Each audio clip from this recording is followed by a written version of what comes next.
Doctor. Fantastic. Fantastic. Fantastic.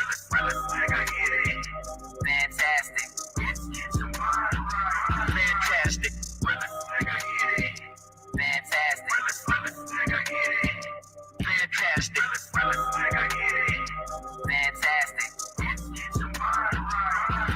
Fantastic.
Yo, what up, what up, what up? Y'all know the deal, man. Like and share, like and share, like and share. So we get this thing out everywhere. There's anywhere in the world you can be, just told you right here with me, the BABGOG. And I appreciate you pulling up on me, man. What's going on with you? Show everybody, man, what's going on? Deadbeat moms topic. No. That's coming. But no, deadbeat moms not today. It's coming though. But no, actually, man, this somehow, some way, I forget where I came across it. And let me on YouTube, and this is something that nobody talked about, and just another very, very important fact I think brothers need to take into consideration, especially with the whole Jonathan Majors thing. So the Jonathan Majors thing, false accusations and all that shit, pretty much went mainstream because it was a famous guy, right? And then more importantly, it was a famous black guy dealing with a white woman. So that gave black women all the fuel for oh, see, that's what them white women do to you. Emmett Till, yeah, that's what y'all get for messing with them white women. We not gonna fight for you. All that shit, right? When again, as bad as white women are, white women can never do as much damage to black men as black women do, because black men don't deal with white women like that.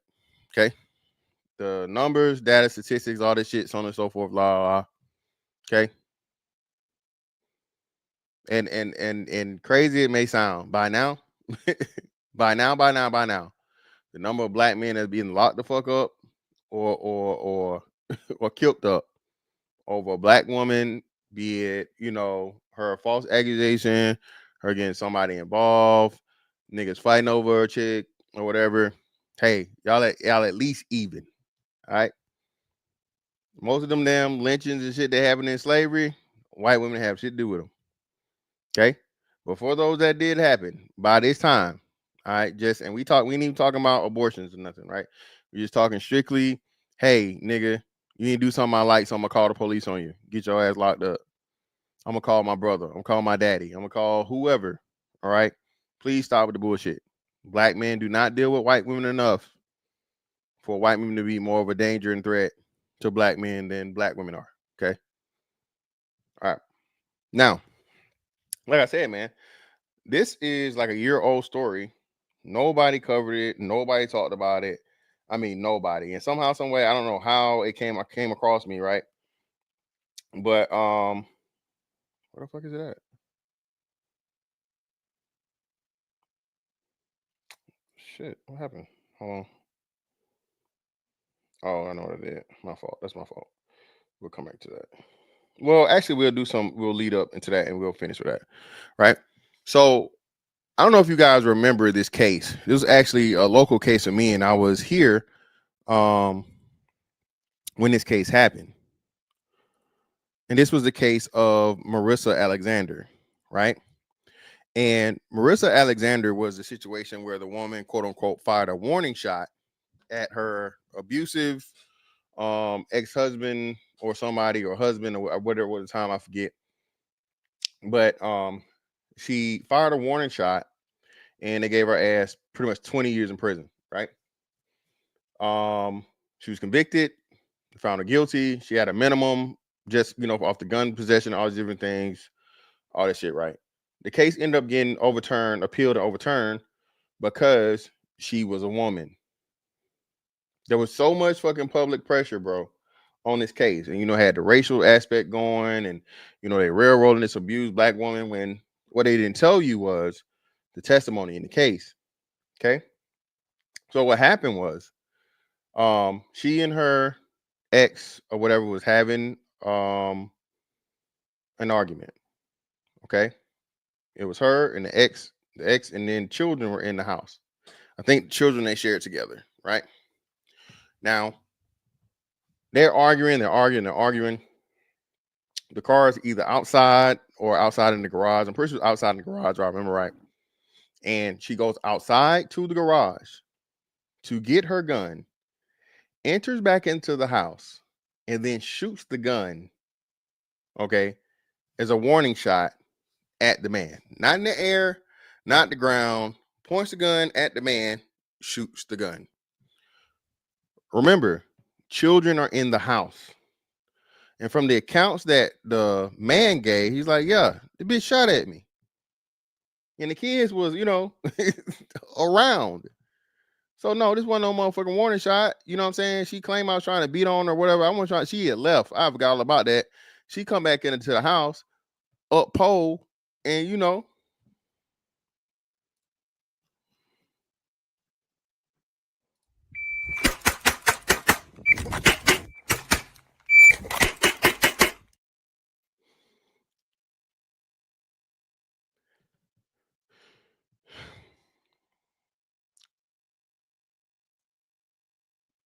The conditioning, man.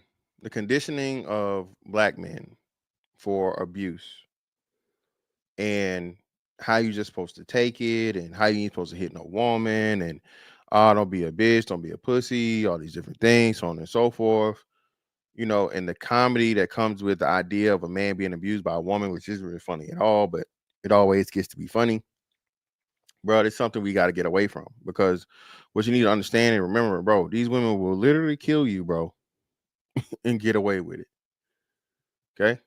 They will literally kill you. Get your ass up out of here. All right?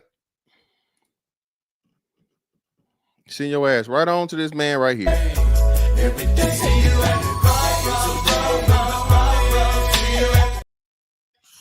And then they'll overturn the fucking verdict because of public pressures and women, you know, women's this, women's rights, women's are discriminated against, domestic abuse, all this bullshit, right?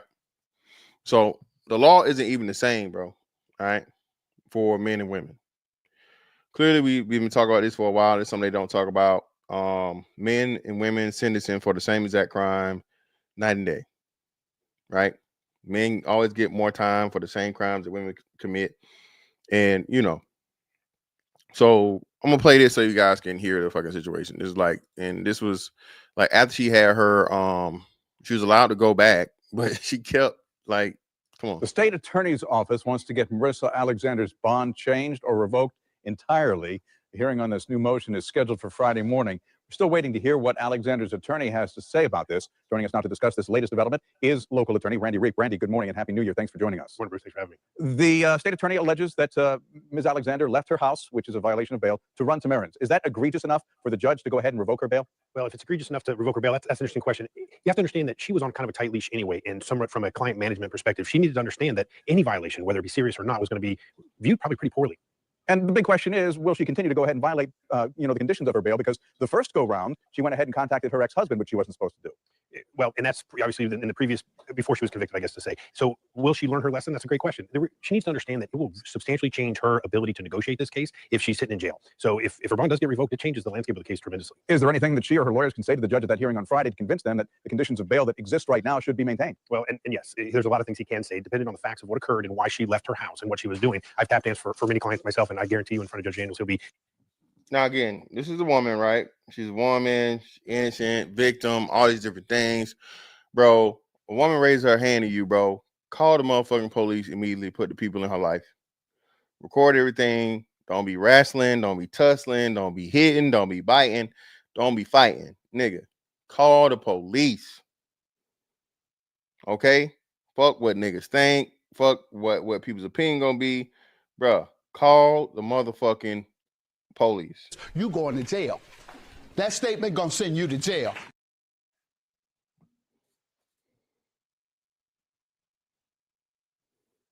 I'll let chicks know right off the bat. Listen, I ain't finna fight with you. Hey, I'm just calling the police.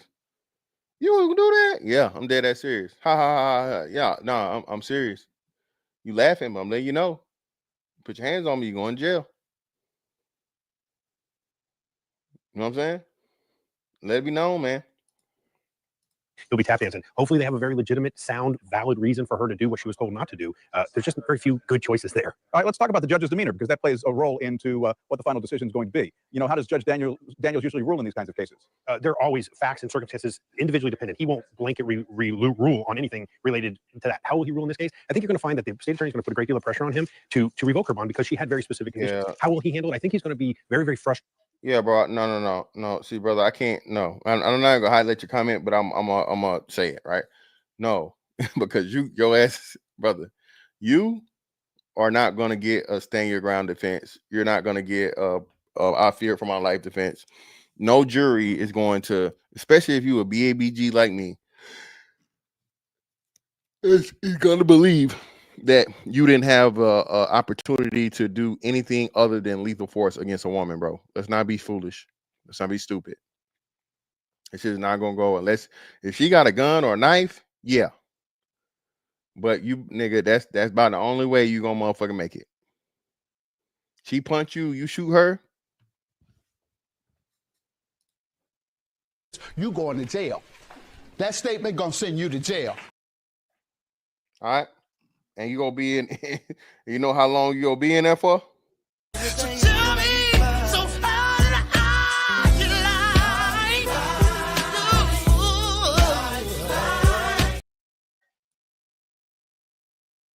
That's how long you gonna be in there, nigga.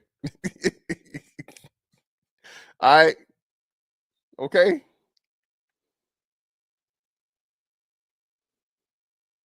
What? You feel me? Yeah, exactly. Well, no, she got a gun. You can prove it, but hopefully you make it. We will get to that. That he gave her a bond. If you remember, that happened at Thanksgiving, almost a generous bond, I would suggest. And to have her be kind of fly in the face of that is concerning, and I think he's going to be unhappy with that. So in theory, you're her attorney. How do you do that tap dancing you were talking about? Well, there are many things. Hopefully, I can find that she was on her way to a doctor's appointment that was important, or something that somebody in her house needed for a very serious medical reason, or something maybe more less serious, but that had a very important meaning to her. I'd be interviewing her and trying to get my ducks in a row really quickly, but I'd be advocating for her as strongly as I could. And let's go back to your point that if she does find herself back in jail, it could be detrimental to her case. Well, look, here's the deal on that. Negotiations on a case, we will recognize it's set for trial in March. Will it happen in March? That maybe not. But to resolve the case short of a trial is probably in her interest. But if she's sitting in jail, her negotiating capital shrunk tremendously, and that's why her being out on bond gives her a lot of time to make those sort of negotiation tactics. She is sitting in jail. The attorney's going to lose that opportunity. Randy Reep, thank you for your perspective. Appreciate it. Thank you. All right, and here's the story of her release. So remember, she's supposed to do 20 years. She was convicted and sentenced to 20 years, right? And this was 2012 too, during the case, I think.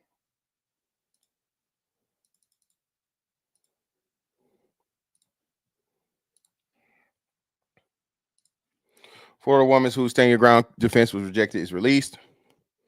I can see this is 2017. Flanked by lawyers in Jacksonville in 2014. I guess if she was convicted, but let's just go through it. Yeah, no. So like I said, it was 2012, right? 2012. She's supposed to be in motherfucking prison until 2032. Okay. Spent almost half a dozen years either locked in prison or confined in her house after she convicted of aggravated assault charges in 2012 for firing a warning shot at her husband, who she said had abused her. According to her account in the court documents, he had threatened her 9 days after she gave birth to their daughter.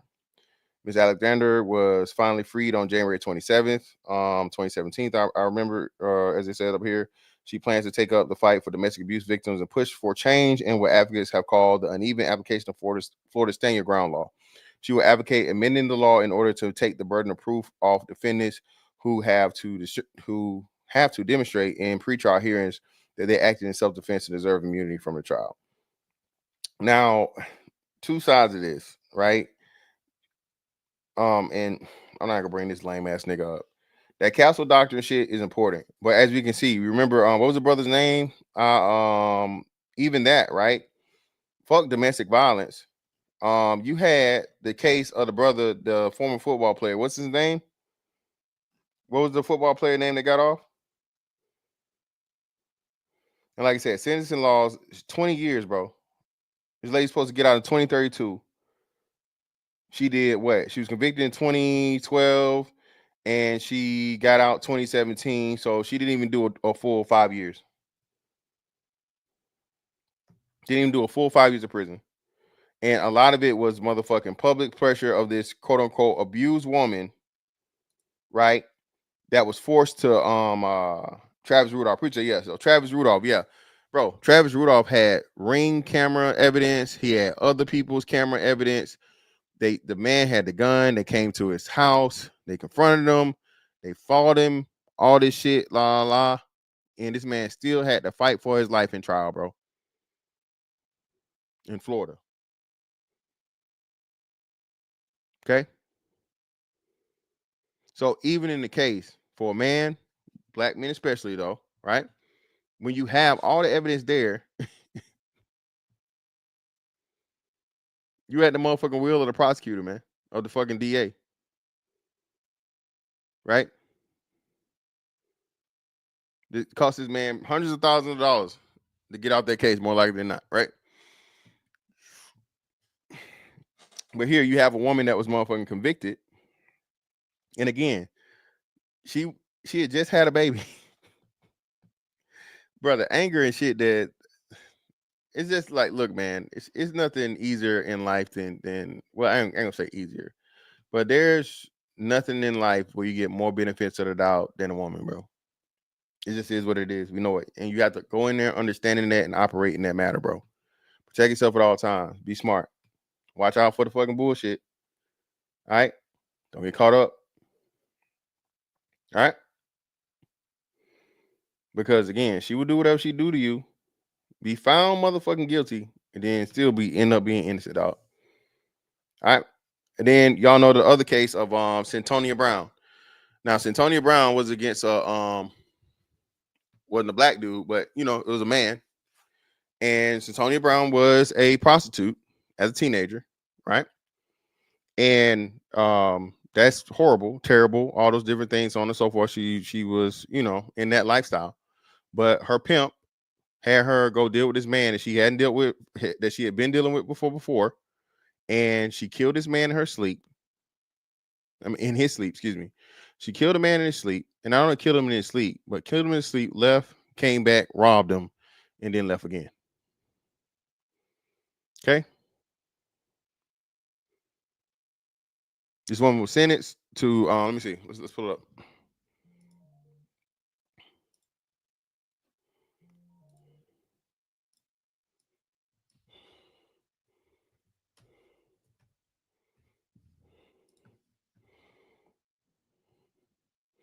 This woman got a whole damn documentary, bro.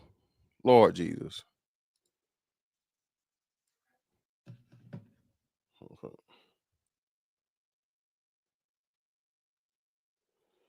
Yo, shout out, man. Shout out. Always coming through. Shout out to Cree, the lovely lady with the money for the 50. That's $25,000 alpaca. You block that shit. Right. You don't rubble. Put the club soda on there. Definitely putting the club soda on it. Appreciate you, love. Greatly appreciate you.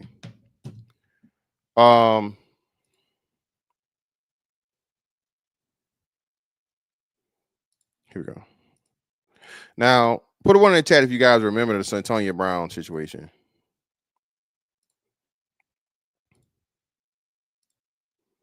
Again, this woman was able to play the victim when she was clearly the perpetrator and the aggressor. Right? With us. Cyntoia Brown Long, now a free woman, ready to tell her story. I want them to see that I'm so much more than the worst thing that I've done. Cyntoia was 16 when she shot and killed 43-year-old Johnny Mitchell Allen in 2004 after he solicited her for sex. Prosecutors calling her a cold-blooded killer, her defenders arguing she was a teenage victim of sex trafficking. Brown was tried as an adult and sentenced to life in prison with parole possible. Bruh, she had a life sentence. Deservedly so. Listen, I'm not for this shit either, bro, to where like, hey, listen. Once a child clearly knows right from wrong, bro, and you go out here and you do something so heinous as to take another person's life, treat your ass like a motherfucking grown-up. Boy and girl. Don't give a damn. You know right from wrong. Not going to play this motherfucking game with you. Okay? Lock your little ass up. Whatever happens, happens. Right? Of course, without it being beyond the shadow of a doubt that you're guilty, this is what happened, so on and so forth. Possible in 50 years. Outer case sparking demands for justice by celebrities like Kim Kardashian, Rihanna, LeBron James, all giving life to the hashtag Free Cyntoia Brown. I'm not saying I deserve anything. Again, man. All these people you niggas cry about when it's a man, for one, it's always when he like right knocking on the damn door. All the time a nigga get motherfucking these hashtags, free such and such, save such and such. What you call this shit? What you call the is it clemency? Like when the governor come in and he the stay, like I know stay is the thing, but like when is it when the fucking governor say no, don't kill this motherfucker? I know you get a governor stay. That's like they made the call. That's like the stay is just to hold it off. But what is when the governor's like, nah, hey man, nah, we ain't gonna kill him. Yeah, that's another thing, man. Listen, that's crazy, bro. Imagine a man saying that he, hey, targeted fucking women in, you know, a nightclub atmosphere, drugged them and robbed them. Pardon. Appreciate you, bro. Yeah, pardon by the damn governor, man. Get a motherfucking pardon. Pardon such and such. And most of these niggas don't need to be pardoned. Nigga done killed up and gang banged and all this shit for the whole motherfucking life, and now y'all want to motherfucker write a children's book and now he a saint. And just, no. Do that nigga like he did them other niggas. Get him out of here. Sitting right on motherfucking up to Uncle Charles.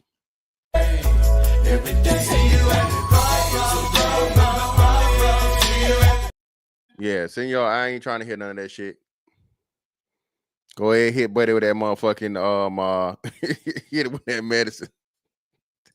Hit it with that medicine, man, and get him up out of here. Oh God! Yeah, I ain't trying to hear none of that shit. I ain't trying to hear none of that change, man. Sympathy shit. Well, hey, man, hey, you done gave your life to God. You about to see him. Okay? Go ahead. You shouldn't be afraid to meet him. You done changed your life around and you done saw the error of your ways. You done repented. You done been born again and all this. Hey, good for you. You going to see Jesus. You shouldn't even be fighting it.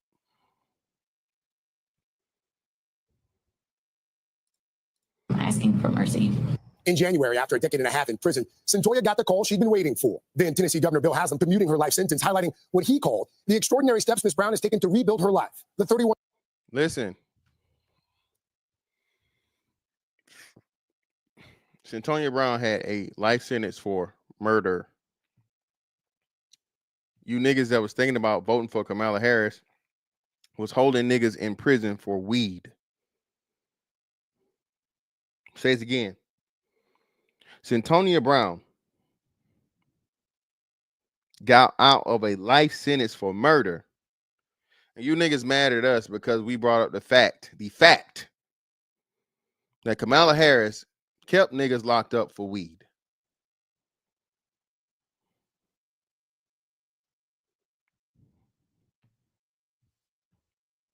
One-year-old earning a high school diploma and college degree in prison while mentoring other young offenders.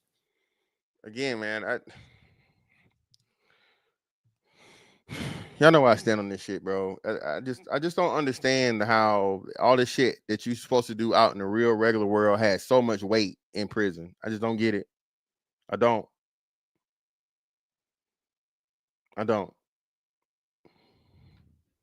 Now, Brown Long is sharing her story.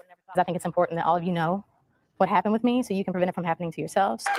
She's making the most of her freedom while enjoying time with her family and husband, recording artist Jay Long. God made all this, babe. Cyntoia, grateful for her second chance. It's an honor to actually be a picture of what rehabilitation looks like, of what it looks like when we do give people a second chance. And Cyntoia is with us this morning. So good to see you. Thank you. So good to see you. The book. Let's start there because it is. And I'll just stop it there, man. Again, so she went from being a murderer, okay? She killed this man without question in his sleep, okay? Life sentence. The jury did the right thing, laid down the decision, and because she's a woman and, you know, she got all these people giving hashtags and, you know, women's abuse and, you know, trafficking and all these different things. When one of these days you actually gonna be able to have that conversation about, I can't, because if I say it, motherfuckers going, so I'm not going to, but one day we have a real difficult conversation, okay? Okay. Yeah.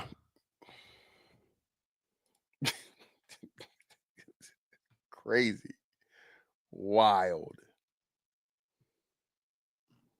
Compton, what? Compton female serial killer. Who the hell is this? Baker man, what up, man? What's going on, bro? Yeah, that's a wild bar right there, bro. That's a crazy bar. Horde Hero is crazy. That's crazy. But let's get to this one, bro. Just giving context and background for previous cases as to where look, bro, you will not be afforded the same leeway, the same sympathy, the same overturning of the law or bending or reinterpreting all these different things, man, of the law. Your ass get locked the fuck up for anything violent against a woman. Okay, even the speculation of it. All right. We've seen it with Johnny Depp. And again, like I said, here recently, we've seen it with Jonathan Majors. Jonathan Majors' ex-girlfriend or whatever the fuck dropped the charges against his man, ruined his life. Ruined his man's life, bro. He was finally, all these years and years and years of acting, had the Creed. It just came off of that. That was a great project, very successful. In the Marvel MCU, you know, doing those things, and he was slated for, you know, way more movies down the line. And then the same thing happened to him that happened to fucking Johnny Depp. Woman comes out here, makes an allegation, claims that he fucking abused her. They show a videotape of this man hopping out the fucking car, running away from this motherfucking woman, and they still find him guilty.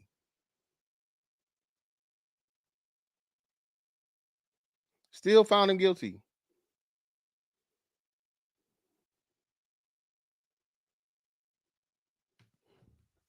Crazy, ain't it? So let's get to this now.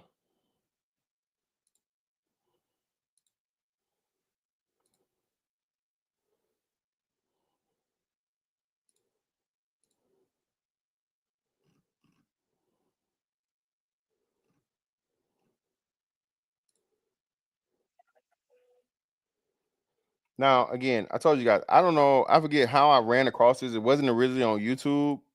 I saw it like one of the little clip things or something on something. It would have been fucking, IG or Twitter or whatever it was, right?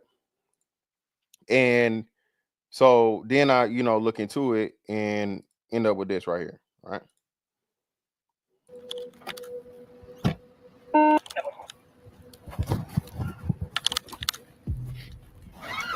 Well, you disappear all that line ass thing. She gonna get mad because I'm gay.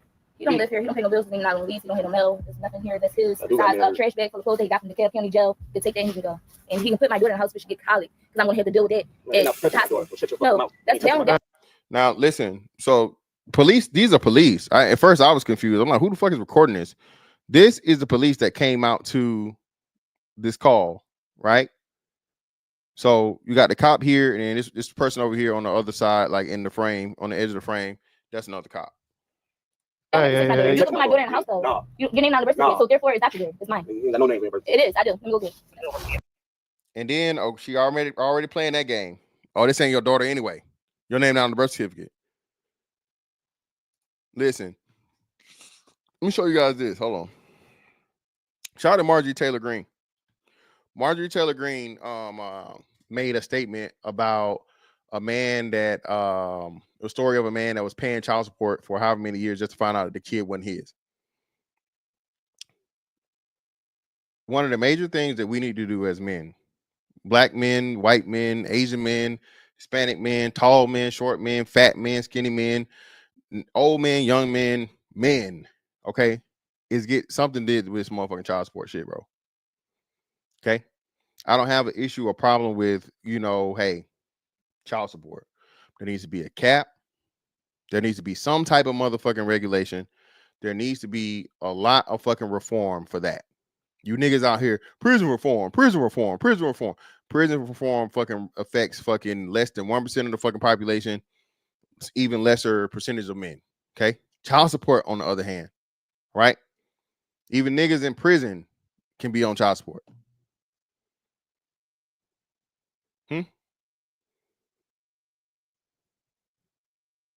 All right.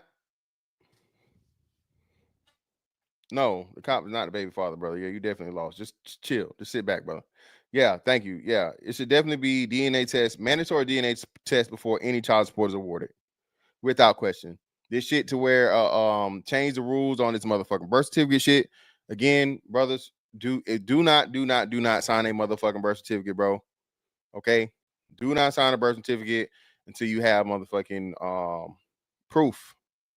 Okay, that you are the biological father of that child, because that birth certificate, if you are not married to her, okay, if you're married, it don't matter, it's automatic, okay? But if you're not married to that woman, you sign that birth certificate, you are signing over financial responsibility only. In the majority of cases in states, you're signing over accepting financial responsibility for that child. If you're not married to that mother, in most cases, in most states, you do not have any parental rights to that child. You just have a financial responsibility to that child, and you have to pay for that child. You are telling the state, hey, I'm going to pay for this child, whether it's mine or not. And if you sign that birth certificate saying that is yours, now you have to motherfucking go through the process of getting that. And still, in a lot of cases, it's up to the court's discretion of whether you owe that money or not. Do your research. Well, no. I'm not saying it doesn't matter if I understand that, but I'm saying it's automatically assumed, Andre, or you're automatically deemed, any child that's had during the time of marriage is considered the children of those two married people, even if it may not be. So if so that's another thing too, you got to be careful of when you out here and you guys not getting that divorce, your old lady out here fucking raw, letting niggas motherfucking skeet and beat up our walls, okay, and empty his balls. All right, be careful, because if you got the better job, you got the better situation, she can literally go after you for child support, and that has happened in a couple of cases.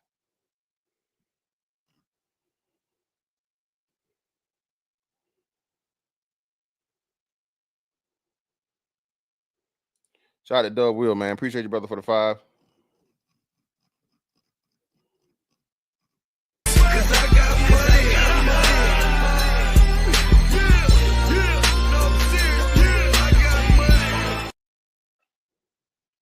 The court should only get involved in child support and custody if the couple was married.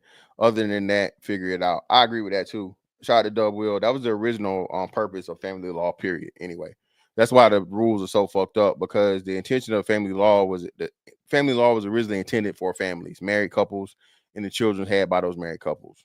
When you start having all these fucking, kids outside of marriage, it fucks everything up, and everything sways into the advantage of the woman. So yeah.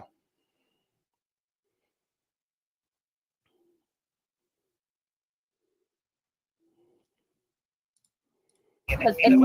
I don't want my baby out here. The one is blowing. She don't have a head on. Just give her the baby. Be my baby. Be my baby. I'm more about you. You ain't care about even. That's like that. So she's here. Hey, we not gonna follow this Be baby. my baby though. Like she's gonna get college. We're gonna bring him back. I'm gonna get the birth certificate. She's not on it. At this point, it's not his baby. At this point, it's not his baby. Mind you, she been out all night. She's supposed to be back at like 6 or something in the morning or whatever, right? She gets back at like 9, 10 o'clock. Buddy mad. He's there watching his child and her other 2 children that's not his, right? So Buddy's a little hot, right? You see it. She's trying to snatch the baby out of his hand, all this other shit, get into the altercation. The police definitely should have locked her the fuck up, because that in itself, even if she's quote unquote harming the man, she's trying to harm the baby. Lock her up. What would happen if it was if the roles were reversed and this man goes to try and grab and snatch his fucking child? That nigga getting tased, beat the fuck up, and locked up. Again, 2 counts of motherfucking battery against a fucking her, and then battery in endangerment of a child, and the whole 9, more likely than not. Life ain't fair. The law ain't fair. Get your ass up out of there. Okay? I'm not blaming this brother for his death, but at the same time, man, listen, shit gets to this level, bro, leave. Or have her leave. If it's your shit, and it's another, hey, never let a woman maintain you, dog. Always have your own shit. Young niggas, we keep telling y'all this. That motherfucking trash bag shuffle nigga is always, it's always funny to everybody else. Oh, that nigga getting put out. She done threw your Jordans and your PS5 out on the curb, nigga. Luckily, she just set it out there and you pulled up just in time. Otherwise, you wouldn't even known. Where my shit? I don't know. I put it outside. Bitch. Too late then. Bruh, stop fucking with these unstable ass bitches, dog. Stop living with them. Stop cohabitating with them, especially. That little crazy pussy be good, at least when you're young. That shit ain't worth it, bro. Hey, yeah, hey.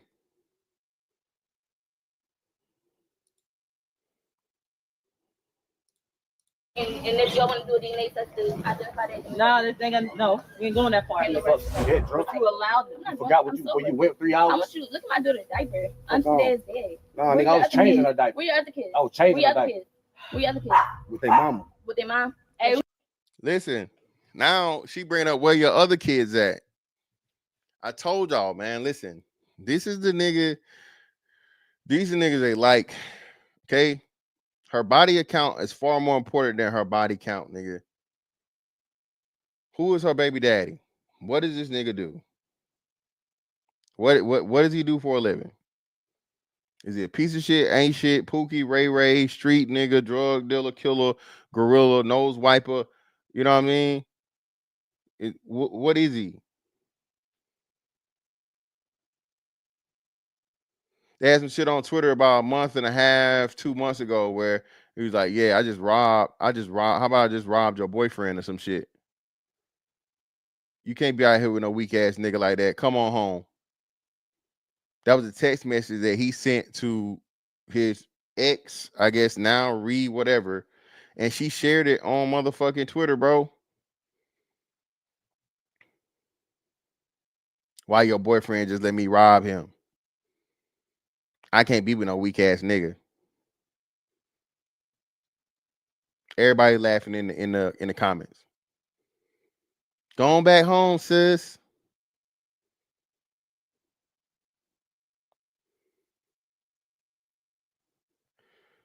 Protect yourself, brothers. It's a dirty game out here, man. More and more every day, dog. This shit gets a little bit more dim, a little bit more bleak, right? But that's life. You can't just quit. You can't just motherfucking, stop, or you can't just run away. Nigga, you're not finna move to another country, all this other shit that these niggas tell you. No, bro, find a way. Find a way, bro. Find a way to win, dog. Most important thing, though, is for you to control what you can fucking control. And when some shit don't look right, get the fuck out of sight, bro. You feel me? Get out of there, dog. The issue and problem is that a lot of us, especially as you get older, you come to understand this shit. Most of the shit that happened to you is because of you. Okay? If you're honest with yourself, most of the shit that happened to you is because of you. Okay? Now, all the time, it doesn't mean that you're the bad guy or it's your fault per se, but still it's because of you, because it was something there that you missed.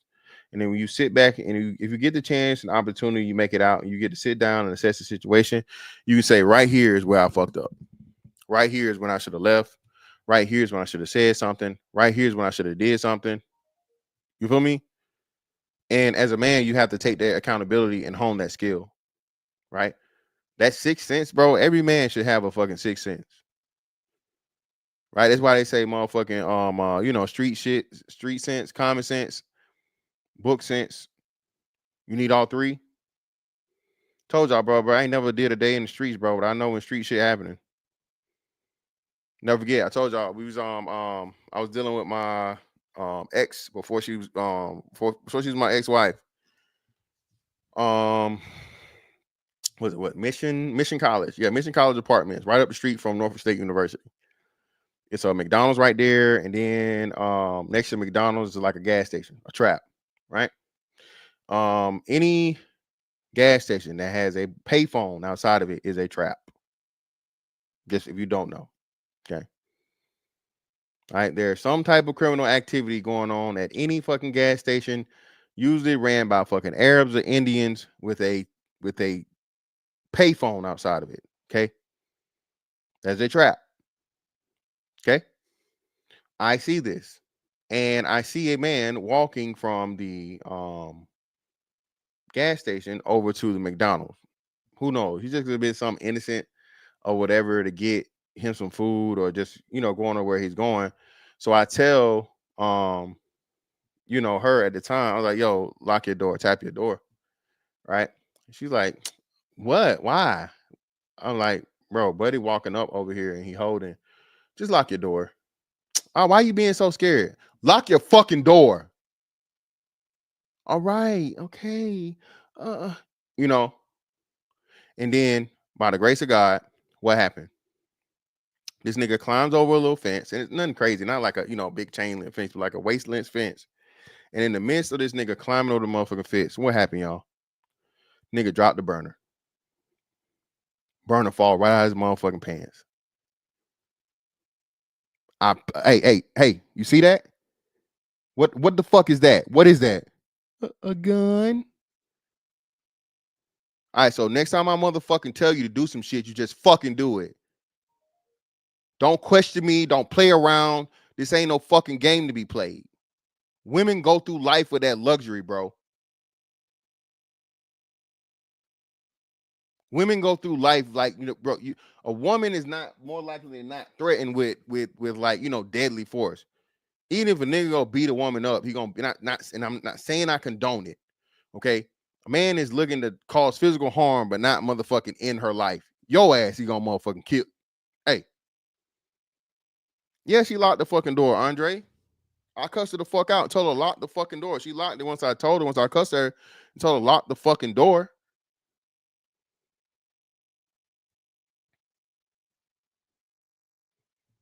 Yeah, bro. Hold on. No idea. None.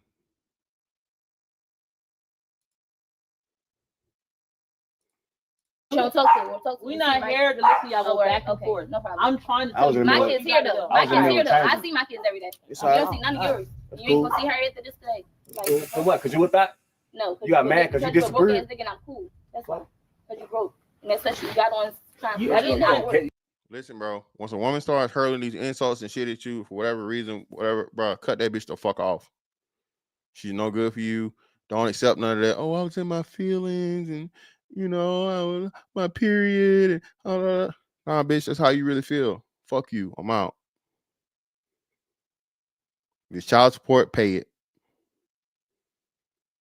If you can fucking afford to leave whatever shit there or whatever, or you can get evidence and pictures, have the police come back so you can gather your things and vacate the premises with a police fucking escort to get your belongings. If she damaged any of your shit, take pictures of it, take her ass a motherfucking small claims court, sue the fuck out of her, get all your money and more. We gotta stop, bro. This is no longer the old way. It's too easy to shame a man, but a black man especially. Oh, nigga, you a pussy. Oh, nigga, you this. Oh, nigga, oh, you couldn't just no, I can't.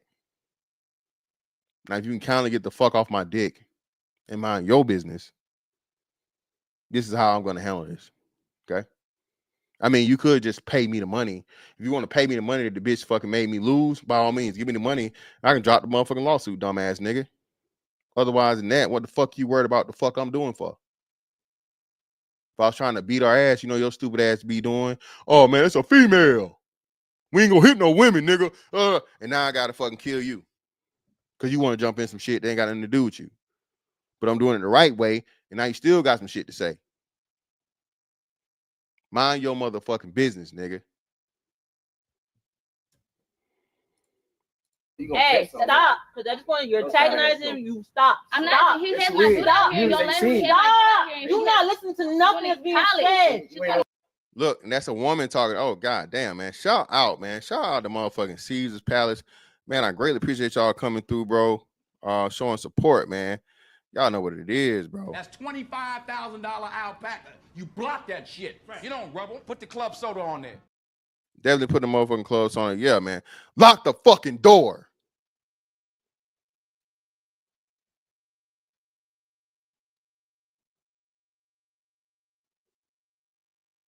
Women don't see this shit, bro. They don't. And everybody think, bro, the wonderful thing is when motherfuckers think because you know, niggas think you green, niggas think you lame, niggas think you whatever, and it's like, nigga, okay, bro. Both times I ever had to touch I've owned a gun since I was legally able to own a fucking gun, right? 21, right? Legally fucking own fucking firearms, bro. Both times I ever had to touch my fucking gun, Norfolk, Virginia, nigga. Norfolk.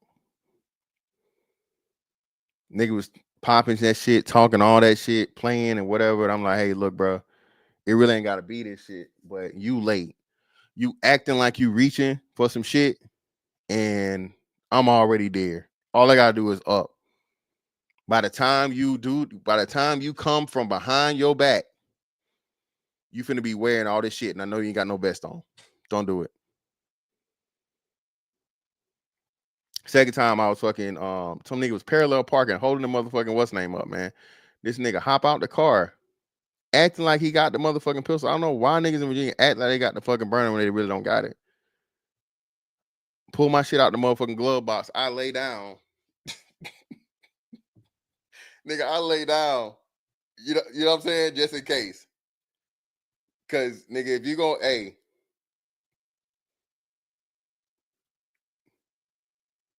Ain't no way you gonna hit me at this motherfucking angle, more likely than not. But your ass, you finna wear all these.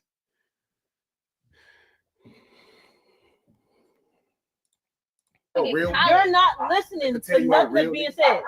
So when I shoot him, after I done called the cops and did everything I was supposed to do, just make sure you can articulate. I can. Listen, when I shoot him, when I call the cops and did everything I'm gonna do, we gonna run that back. Stop. Because at this point, you're antagonizing him. You stop. I'm not. He has my stop. Now listen, would a man be told to stop or would a man be locked the fuck up? He'll be locked the fuck up, bro. Ain't gonna be no, hey man, sir, you're antagonizing her and all this other shit and all this. Stop it. No, nigga, you going to jail. Finna lock your ass up. They gonna find some reason, some way, somehow to lock you the fuck up, bro. Oh shit, hold on.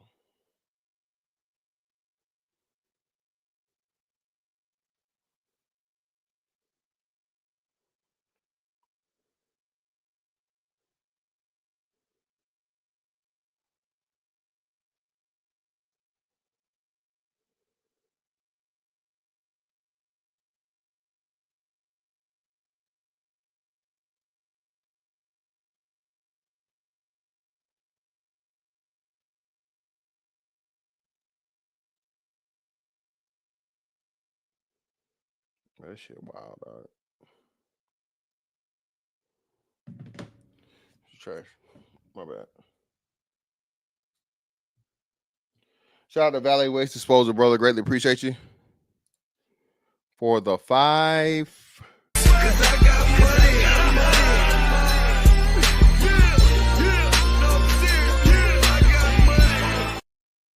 Appreciate you, bro. You're not listening to nothing that's being said. You're not listening to nothing that's being said. So when I shoot him, and I done When I shoot him, called the cops and did everything I was supposed You to better do. just make sure you can articulate I can. what's going on. I can. I'm showing you. You better really be able to articulate that. I can. This is my household. He have no residency, nothing. Make sure you read up on it and make sure you can articulate when it comes to I've done it. I did it before I got my license. okay. All right. And listen, man. Do you think like that's a what terroristic threats? What is that, y'all? Terroristic threats and threats of bodily harm. What would that? Well, I know terroristic threats is a charge. I don't know if it's bodily harms or whatever, right? But what would that be? My lawyers in training. Oh yeah, Prime. She not just she meant it, brother. She followed through, my nigga. She followed through. She didn't just mean it. She lived it. She showed it.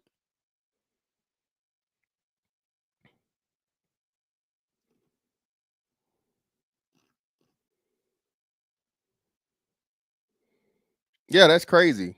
You better be able to articulate that. Wait, what? Ma'am, lock this woman up. She just threatened to shoot this man while he's holding a baby. There's a charge that you can find there. Okay?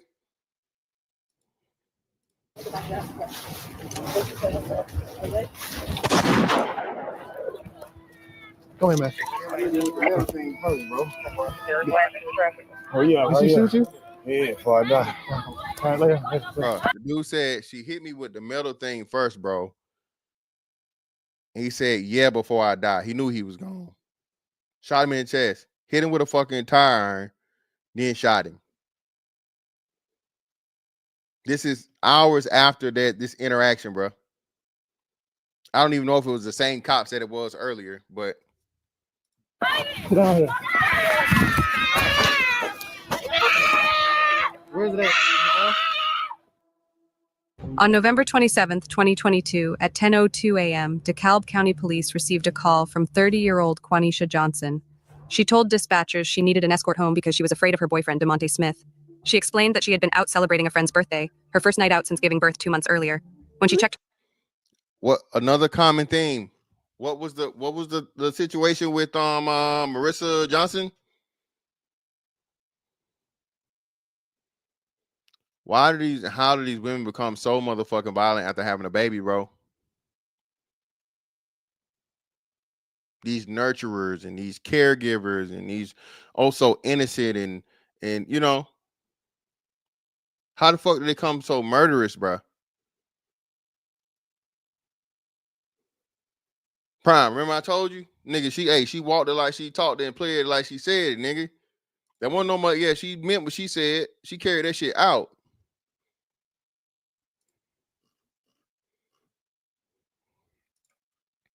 All right, when you get home, I'm beating your ass on crib. Again, nigga, I don't know how y'all 30-year-old gangbangers out here, bro. Bro, lay the flag down, brother. Okay? Find something else better to do, brother. Nobody takes the fucking, unless you in like California, that's the only place where niggas don't laugh at gang members over like 25. Okay? Her phone that morning, she found threatening messages from DeMonte, who had been watching her 3 children overnight. She told them that her fear wasn't unfounded. Just 2 weeks earlier, during a heated argument, DeMonte had caught her off guard, grabbed her, and forcefully slammed her to the ground. She hadn't reported that assault to police, but now, with DeMonte sent... Oh, so she got assaulted, but didn't report that one. So conveniently. It's always how it happened, bro. Okay? Also conveniently, he had always been abusing her, but she never reported it to the police. And let's keep going. I don't know. Sending threatening messages and even making similar threats over the phone, Quanisha wasn't taking any chances.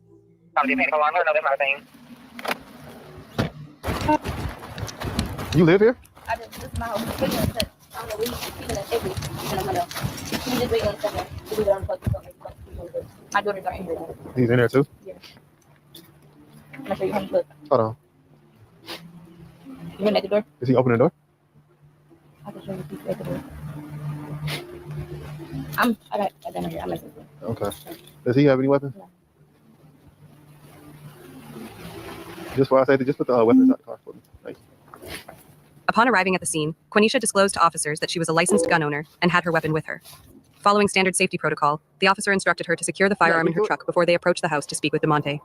This decision to have Quanisha temporarily surrender her weapon would later become a contentious issue during her trial. DeKalb County Police!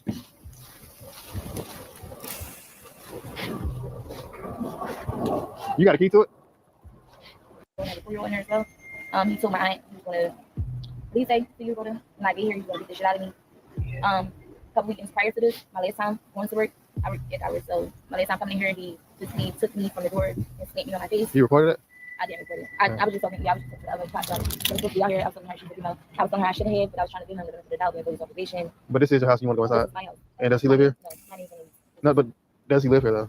No, he stays here. He doesn't live here. What I mean is, Is he staying here? where's his residence? In Jonesboro? I don't know. He has a residence.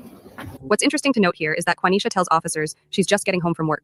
This directly contradicts the official narrative that she was out clubbing. All media reports and official press releases that I've read state that she was partying with friends. But as Lying to the police. But all that evidence is going to be overlooked, excuse me. Going to be overlooked. Why? Because he threatened her.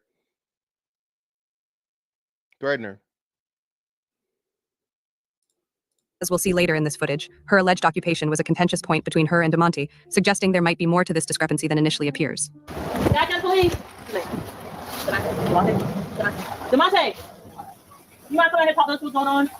You go to her, but we want to speak to you because we don't know what's going on.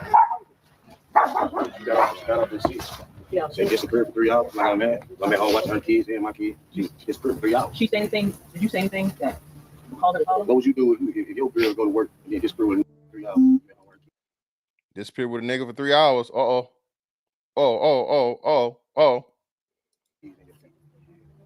I'm snap. I think it's my baby. My baby too. She's a newborn. Drunk ass. Hold on, let's talk for a second. Alright, she's 2 months old. I gotta do that. She gets college. I'm 30 and still You 30 and still Well, but I ain't gonna be long. You 30 and still I stripping. think it's my baby. She gets college. My baby too. Hold on. Drunk ass. Hold on, let's talk for a second. Alright, she's 2 months old. I gotta do that. She gets college. You 30 still stripping.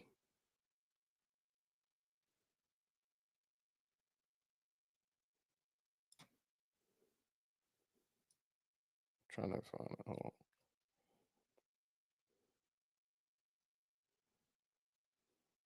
Fuck it. Hold on, let's talk for a second. Alright, she's 2 months old. I gotta do that. She gets college. There you go. You 30 still stripping.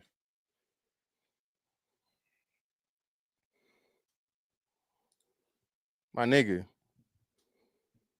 What you expect the hoe to do, bro?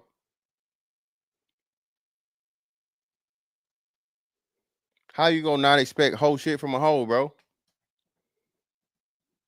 Not all strippers are hoes. Just 99.9999% of them. You know, everybody has a price. All right.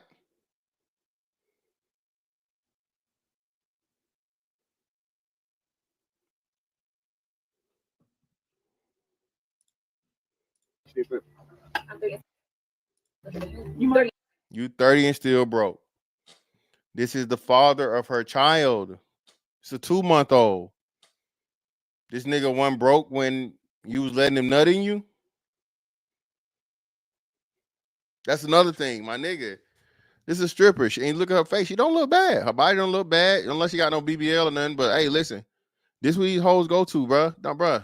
For one, I'm not a strip club nigga, bro. I told y'all, bro. I might have been to a strip club definitely once, maybe twice on my own. Like I wanted to go there. And mainly was get away from some bullshit or whatever. But bro, I'm not, nah.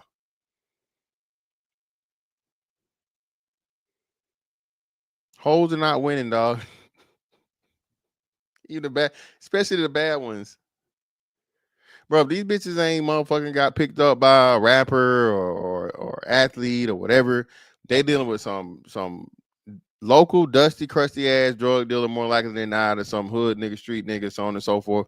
And 3 kids deep, at least 2 different daddies, possibly 3. But he said the other 2 kids not here, so we know for sure that she got at least 2 baby daddies.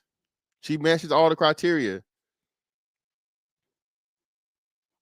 At least 2 kids by 2 different fucking dads, single mom. The stats, they swear we just be making this shit up. Again, bro, she not no bad looking fucking female. Hey.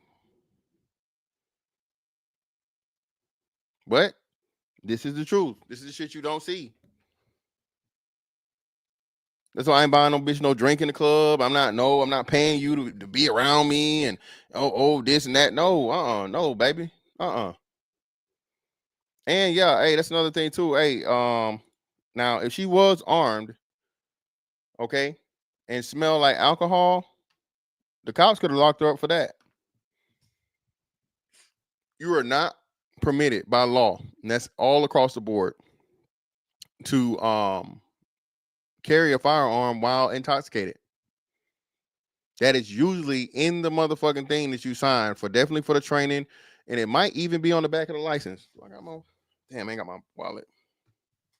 But it might even be on the back of your concealed license telling you a lot of times, hey, you are not, it is unlawful to carry your firearm while under the influence of alcohol. And then that's why they say a lot of these some places have it where you can't even carry inside of a bar, right? Or a place where mainly alcohol is served.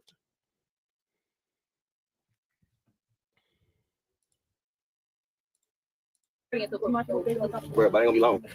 How long you gonna be straight? Walk off. Think about what you're doing. I'm sitting there watching your kids, you with a whole other nigga. You don't talk to us?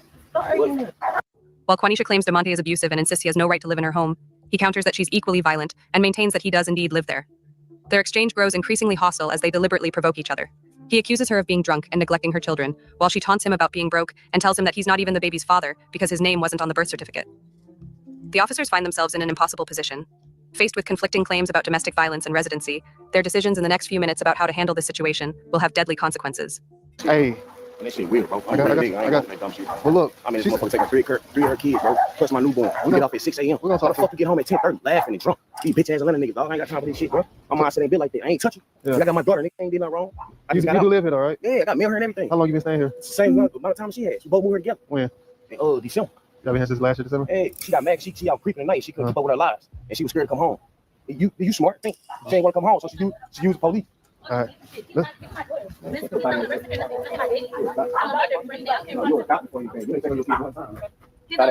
just go inside the house, baby. He don't live here. It's nothing here. I got mail. We don't where? Listen to him where? Listen to what I'm telling you. That's what I'm telling you. Yeah, he's not because I really spoke to check on your kid all night. because She a lot. She been lying all Hey, night. let her talk. You said he was saying to all. So technically, when I told you to you made him, you allowed him to you allowed him. You forgot when you went 3 hours. Shoot, look what I do in a diaper. Unsaid yes. No, I was changing her diaper. We are the kids. Oh, changing her diaper. We are the kids. With their mama. With your mom. Hey, we not here, but this y'all go back and forth. Fears of assault and her repeated pleas for protection. The defense would later emphasize how Quanisha had even warned the officers about potential violence, yet they still left. What happened in the next 4 minutes after their departure became one of the most contested aspects of the case. According to later court documents, an argument continued inside the home, but accounts of what followed differed dramatically. The prosecution claimed Quanisha had acted with calculation, deliberately going to her car to retrieve both a metal tire iron and her gun before returning to confront DeMonte. The defense maintained she only got these weapons after the situation escalated further, fearing for her safety after previous assaults. The metal tire iron would become a crucial piece of evidence in reconstructing these events. Now, again, this is another case, another situation as to where the woman, quote unquote, retreated, right? Or she went out away from the contentious situation to get a weapon. If that was you, the man, where you were getting abused or you were getting whatever, and you went out to your car to retrieve a weapon and return back to the place of the threat and violence, promise you, dog, you can be convicted of everything. Promise you. Cortez, well, hell, it went wrong for him. She didn't even lose. Yeah, that's premeditated, bro. Prosecutor said she struck him with it before shooting, pointing to this as proof of premeditated violence, and even pointing to DeMonte's own dying words to the officers. She hit me with the metal thing first, bro. She hit the nigga, then shot him. 2 weapons. This bitch goddamn modern warfare. She got the melee and she got the fire.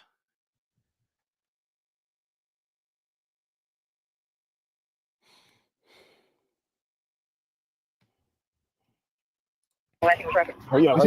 Yeah, before I die. Paramedics rushed DeMonte to Emory-Hillendale Medical Center, working desperately to save him. Despite their efforts, the single gunshot wound to his chest proved fatal. DeMonte Smith was pronounced dead shortly after arrival. Back at the scene, officers immediately placed Quanisha in handcuffs and led her to the back of a police van. The state would pursue the most serious charges possible, charging her with malice murder and felony murder. If found guilty, she would face the prospect of life behind bars. You going with her? You're going with her. We're gonna go up to the same building, okay? Give mommy a kiss. Give mommy a kiss. You going with her? Okay. It's okay. Give mommy a kiss. Okay.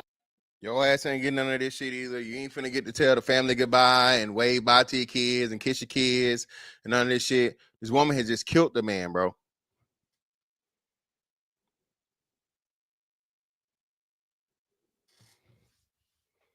She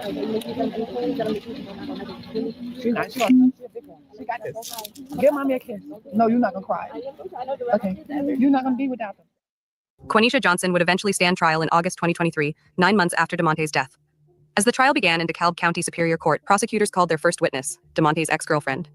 Her testimony revealed a crucial detail. She told jurors that DeMonte had asked her to order him an Uber from Quanisha's house. Phone records confirmed that the rideshare vehicle was already en route when the shooting occurred, suggesting DeMonte had...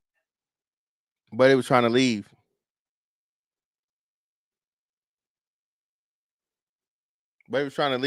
Ordered the Uber and everything. ...planned to leave the situation entirely. A great person. He always laughing, caring, very oriented, always laughing, joking. He was just a great person. Following the ex-girlfriend's glowing character testimony, the defense revealed a very different side to DeMonte. The jury would hear about an extensive criminal record, including an arrest just 4 months before his death in July 2022. The charges included possession of a firearm during the commission of a felony and possession of marijuana with intent to distribute. Okay, the possession of a firearm I can understand, but he didn't have no firearm when she killed him. What does a drug possession have to do anything with violence? The firearm aspect of it I can understand, but you know, carrying a firearm and using it is 2 different things. But I think he might have a assault charge coming up too. I think. Hold on. More damaging still, at the time of that arrest, the Monroe County Sheriff's Office had active warrants out for charges of stalking and probation violation. This history of violence and criminal behavior, according to the defense. Well, yeah, you didn't have anything of violence. You haven't said anything of violence. A possession charge isn't violent.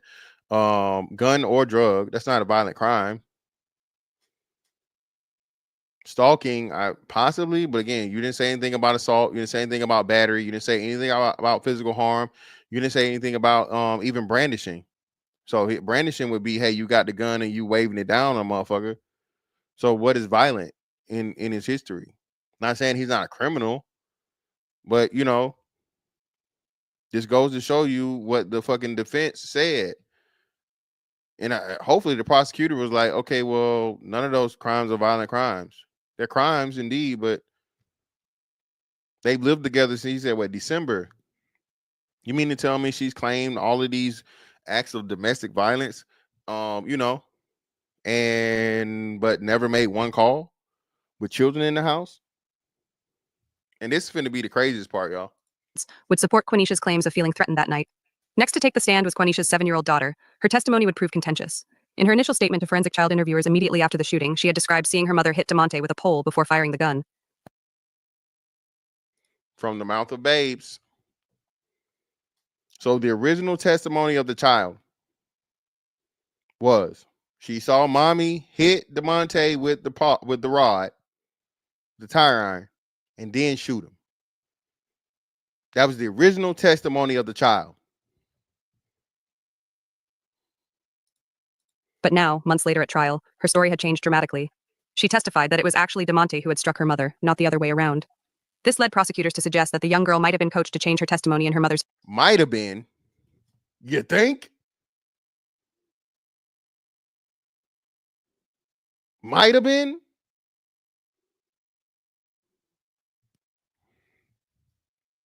This is another reason, bro. You guys remember the dude? What was the dude? He wasn't a comedian, but he was a content creator. What's his name? I did the story on him back in like what was it? It was either 2022, early 2022. No, I think it was before the boat. This might have been 2021.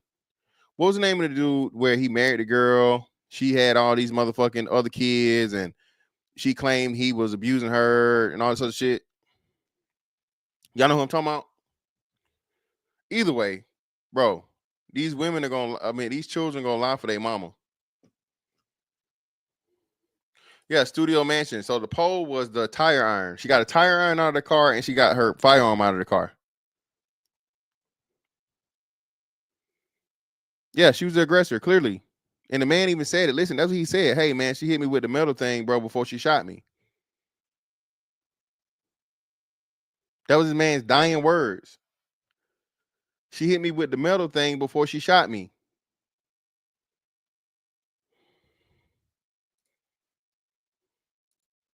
Favor. Now, when your mom came into the house that day, she asked you to call 911? Yes. She gave you her phone?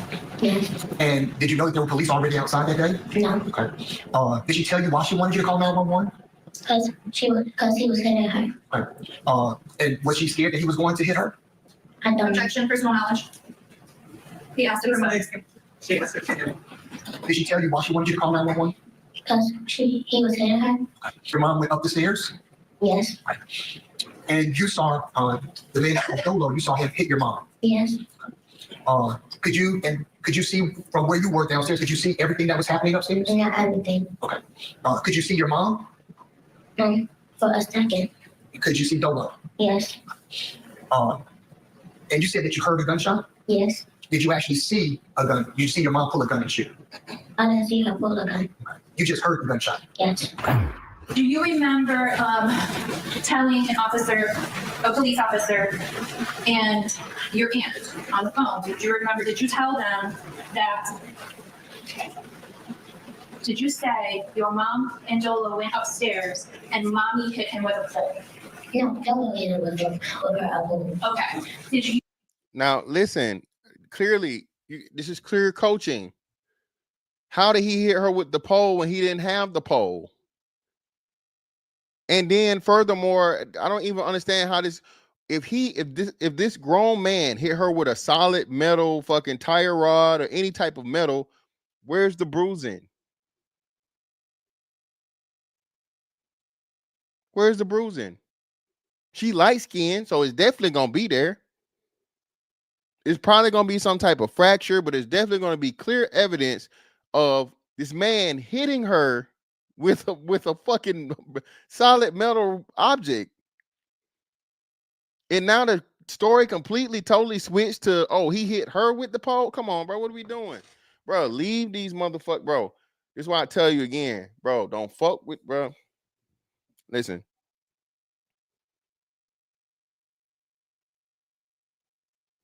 These kids ain't your kids. Okay? And if you dealing with some shit like this, or some shit like this ever happen, the testimony is going to be while your ass probably already motherfucking in the ground, 6 feet deep. Okay? Boom, boom, boom, boom, boom, boom, boom, boom, boom. Oh shit! Shout out to Creed. Oh yeah, Ava. Oh God, that's wild. That's why Buddy looked familiar. And his ass, and bro, some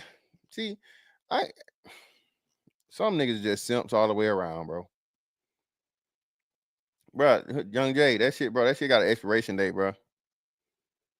That shit got an expiration date. Maybe in your early 20s you want to fuck with that shit, but bro, yeah, I ain't got time.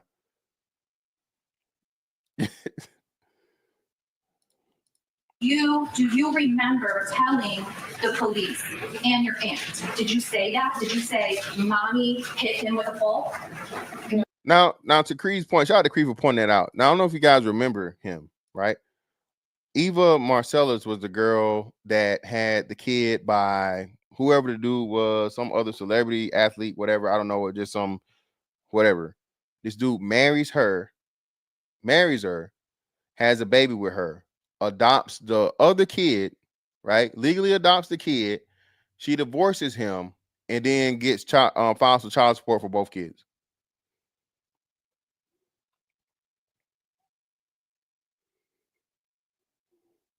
Says again, she'd already had a kid, married this guy, had a kid with him.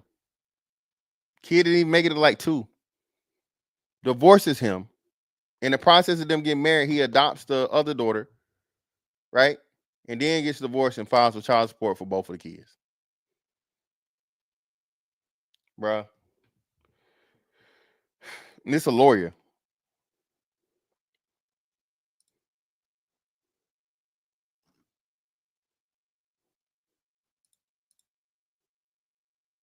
Kevin McCall. Appreciate it. And what is it? That's a Kevin McCall's that's a music artist, right? That's Kevin McCall is like a music artist or actor or some shit, right, Cree?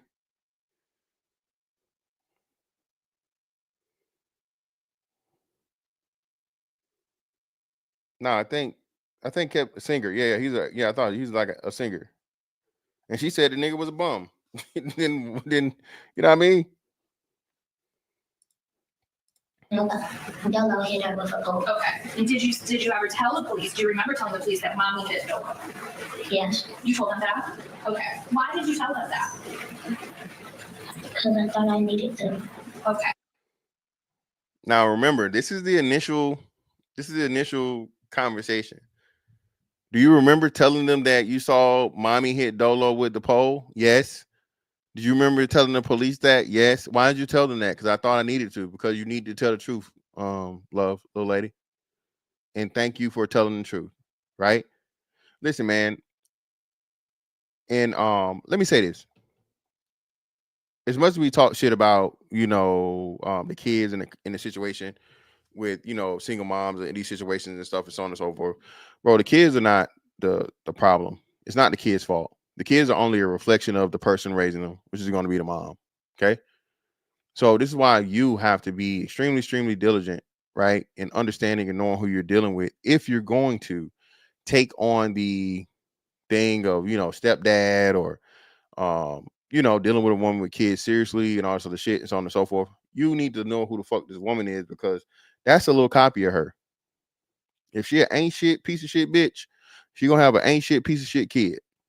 And if shit ever go motherfucking wrong, luckily most kids aren't corrupted to the point where their innocence and truthfulness is completely totally distorted and destroyed. These were younger kids. But had this kid been older, like 10 or teenager, yeah, I don't think that she would have never even said it. She would have instinctively known to protect her mother and lie in order to do it. So please, please, please, brothers, be cognizant of that. Okay? It ain't the kid's fault, it's the family fault. You thought you needed to? Why did you think that you needed to? Okay. For 9 days straight, the defense and prosecution went head-to-head, presenting drastically different versions of what happened that November morning. The prosecution painted a picture of a calculated act, arguing that Quanisha, angry about DeMonte questioning her parenting and lifestyle, deliberately retrieved both weapons from her car before confronting him. They emphasized her words to police before the shooting, suggesting she had already decided what she would do. Clearly, she said, when I get my gun and I shoot him, she said it. This woman said this on a police body cam. What's going to happen to your big black ass if you on here now, when I get my gun and I shoot her, and then you end up killing her within not even an hour later? What's happening, bro? You get in a chair, nigga. Not even life sentence, bro. That nigga, they finna lay you down.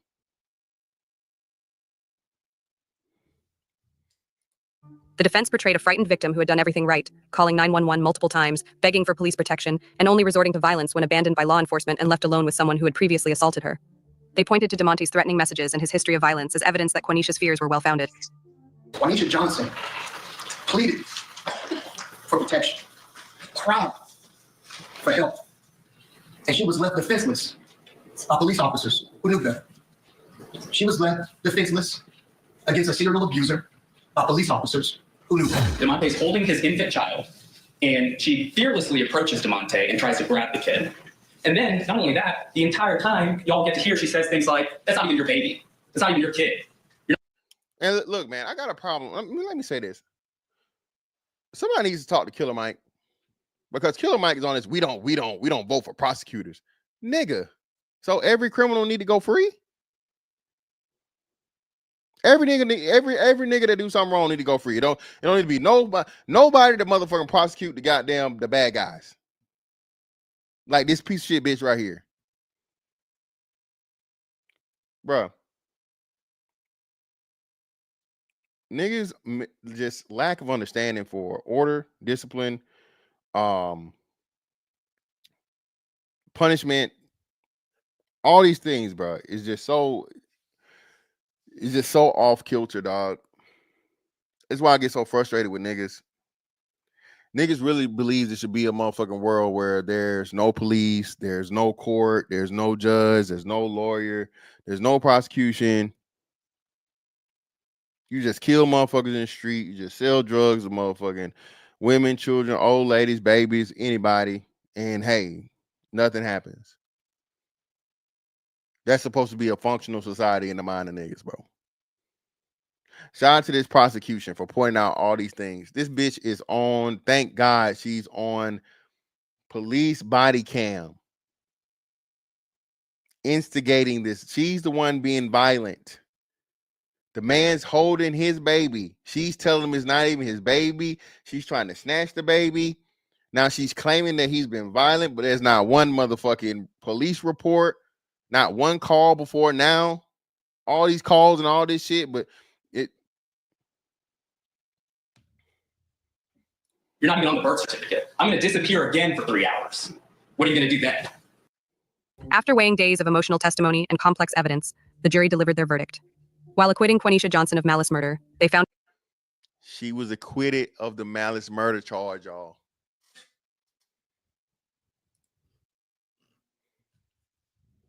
A woman that went out to her car.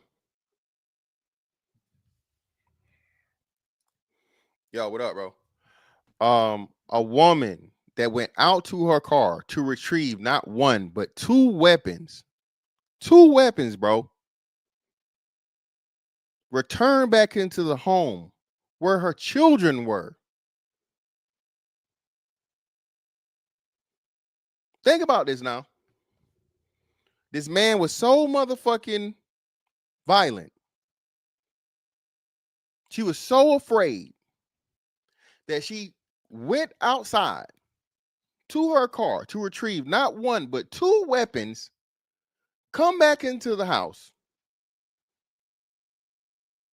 2 people gave accounts of she hit him with the metal thing with the pole and then shot his ass. The man said that was his dying words.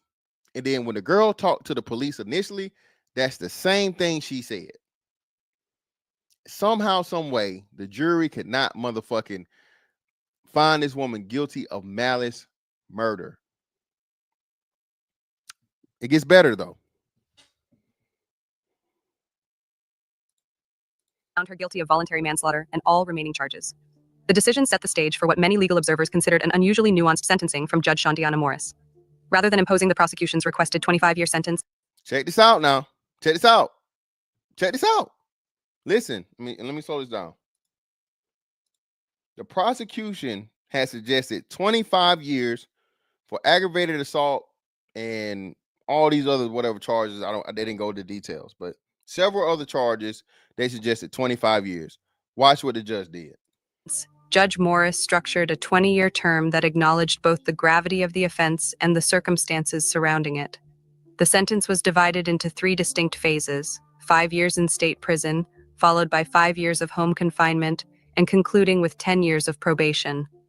The conditions of her home confinement period were precisely defined. Quanisha would be permitted to leave only between 6 a.m. and 6 p.m., and solely for specific purposes: work, which she was required to maintain, medical appointments. Which, are they gonna stop the bitch from stripping? Is she gonna have to change her motherfucking occupation? Can you imagine being motherfucking sentenced to motherfucking 5 years of home confinement, but the job you go do and you allowed to do is motherfucking stripping? Is that, I mean, can the court not consider that employment?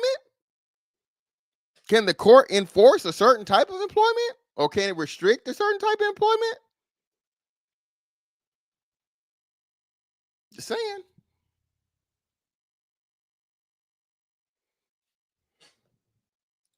Or her children's school-related activities. The judge also included a strict prohibition against having anyone with a felony conviction in her home during the entire duration of her sentence.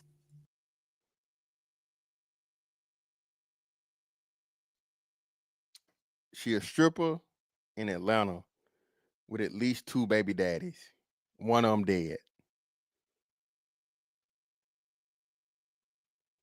98% chance that she's not going to stick to that rule. 98%. In what legal experts deemed a significant departure from typical proceedings in manslaughter cases, Judge Morris granted... What's that right there? What's that right there, y'all? What we looking at right there? There ain't no man. It sure look like one, though. Oh, bull dagger. The daggers. Man, listen, man. Quanisha an appeal bond. This critical decision meant that rather than beginning her prison term immediately, she would remain under house arrest while her attorneys pursued an appeal of her conviction. When granting this unusual reprieve, Morris specifically cited the sequence of events leading to the shooting, noting that Quanisha had called the alarm company, called local law enforcement, not once, not twice, but 3 times before the fatal confrontation. Listen. The perfect crime, man. Perfect setup. This is another thing too, brothers, why more black men need to be, y'all give fucking Clarence Thomas the most shit ever. Y'all call that man all kinds of fucking coons and all kinds of this and all kinds of that. We need more black judges. In order for you to get a fucking judge, you got to be an attorney first. Okay? So these black women don't cut deals for these piece of shit bitches like this. So basically what happened was she flipped the motherfucking order of precedence in the way it's supposed to happen. Instead of her fucking doing the 5 years in prison and then the 5 years at home, she's letting her stay out until the fucking appeal is up, bro. Not long an appeal can take. So basically, in essence, like I said, she's doing the 5 years at home first, and then she got to do the motherfucking prison shit. But what we've seen, and I'm giving you the 2 other cases as precedents, is if there's enough motherfucking outcry for domestic abuse and women's abuse and, you know, men that beat on women, even though everything in this case fucking says otherwise, hell, she may not even step into one day of prison. Moral of the whole story is, bro, stay away from these ain't shit, toxic ass motherfucking violent hoes, man. That shit ain't worth it. There's some pussy out here, nigga, that you can get, and you ain't got to worry about getting shot, not one bit. Okay? You ready to die over that pussy? I ain't.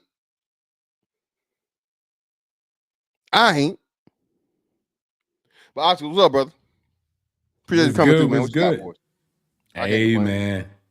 You telling the truth as always. Ain't nothing new. You get? And especially, I think you be giving doses of reality that people just don't be wanting to hear. Even when we, you know, had that previous stream today. Like, once you just state the truth, dudes start snapping out on you, spazzing out. And in this situation, you could see that it's evident that even with the evidence, even with the standards, and we already know what it is, women don't get convicted at the same rates. They don't serve the same punishments for the same crimes. Women out here violating little boys in schools, and they calling it relationships in the media. A whole relationship. And this is what I'm saying. When women know this, they can see, they got eyes. They're like, yo, it's free game. We can do whatever we want. They don't want to believe it. I remember it was at one time, it was a clip of a, you know, news reporter saying like 90% of married women had backup plans ready in the pocket. And dudes was like, no, say it ain't so. No, not my chick. This is a court of law. This ain't no, you know what I'm saying? Us going back and forth on the balloon pop contest show or podcast. This is the rule of law. And they got it to a point. If I utter 3 words, I can change your life in fundamental ways. There's not a 3 words you can say to a woman to change her life. Like there's nothing, like we don't even hold that type of power inside that. You know what I'm saying? Yeah. So I love that you just pointed out because people just ain't seeing that. They got the blinders on. Dudes out here like, well, you know, capping, want to save her. Man. Yeah, man. And like I said, more and more people, man, more brothers are, like I said, that's the whole crazy thing about this quote unquote red pill shit or whatever. Just like the truth. You'll be so surprised, man. So many men, bruh, still got these blinders on and still thinking of this, you know, this Disneyland ass, you know what I'm saying, fantasy, how things should be and it's ought to be, and this ain't fair. Motherfucker, what? What are we talking about, bro? What is it and what can we do to change it and the things that we can fucking change? Okay. Brothers, we gotta kill this motherfucker. I got another one I got coming up. What the 3 sides of snitching, right? Got the snitching shit, this fuck 12, this the law ain't this and the law ain't that. Oh, okay. Well, who getting locked up? Yo, black ass. All right, you are. So the chances of, like I said, somebody you keeping yourself out of jail by knowing the law, or once you get in, you know what I'm saying, you get into a situation, or you can prevent other black men from going to jail by knowing the law, representing them and getting paid to do so. And then over amount of time, after, you know what I'm saying, practicing law, you get to you know, go for being a judge. You get to sign to be a judge, and now you're able to actually hand down this shit, you know, fairly, man. All right, bro, there's no way this woman should have got this deal. First and foremost, I don't know how she left out the house, got 2 weapons, returned in the house, hit the man, then shot him and killed him. Ain't no more malice than that, bro. The man comes out the house to meet the fucking police. He's already ordered the Uber. Now the judge talked about how she called the alarm company and the this and that, which what the fuck the alarm company go do? The police was just there. They hadn't even really left. They were still there, right? So she's talking about all this shit, but the judge didn't acknowledge any of the facts about the man ordering the Uber and being ready to leave. So what is that telling you? Again, man, the quote unquote gender war, dog, it is what it is, bro. Black men are not the fucking the generals of the fucking gender war. All right. But you need to the victims fight back, nigga. We have to stop treating this shit. And black women have said this, a majority of them. Black women are not our women, bro. That's how they see it. That's what they told Ice Cube, at least. That's what you told Ice Cube. Hey, I got a black women, not platinum black plan, people, or black plan, something like that. Yeah, or black, it's the plan for black people, or black women like black people. No, we need something just for us.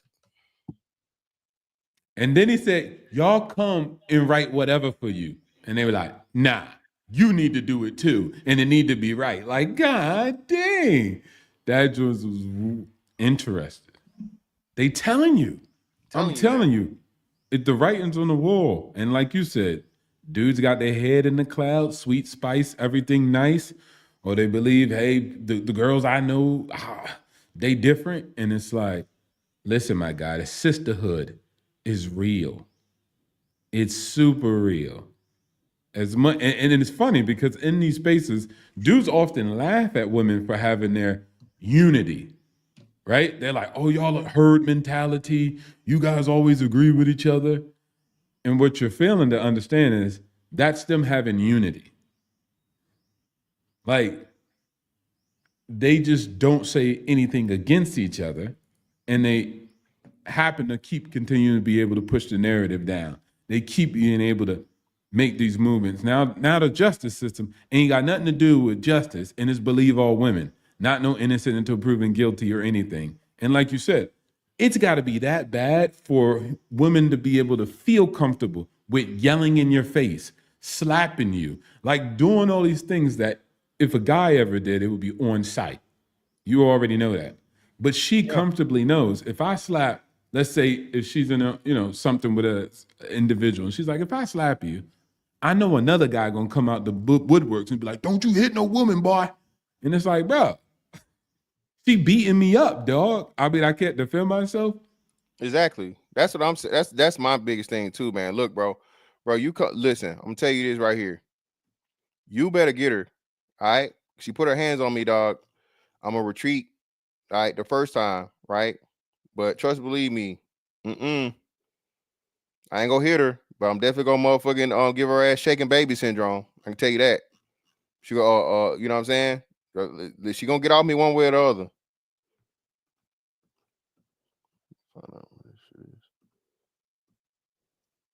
You gotta understand this shit, man. The way that this game being played, and brothers have to move accordingly.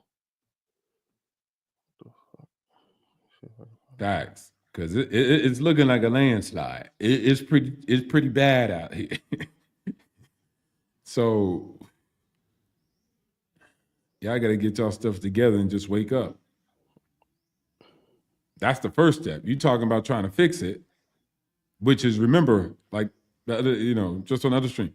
Let's fix it. What we gonna do, bro? You got to realize what's going on now, and you got to realize the person you're dealing with. You can only fix it with somebody who want to fix it with you. And it ain't seeming like that as of now. And as I said, they getting off. Unprecedented. Wake up, man. Yeah, man. Or get woken up. That's what I'm saying, dog. You gotta protect it, and it's sad the way it is. But again, a big part of being a man, bro, is just accepting the facts of what they are and operating, accordingly. You have to change your way, dog. You can't keep trying to do things, the right way, the good way, and so on and so forth. Because nigga, if you're the only one playing by the rules, you're gonna always lose. You feel me? Mm-hmm.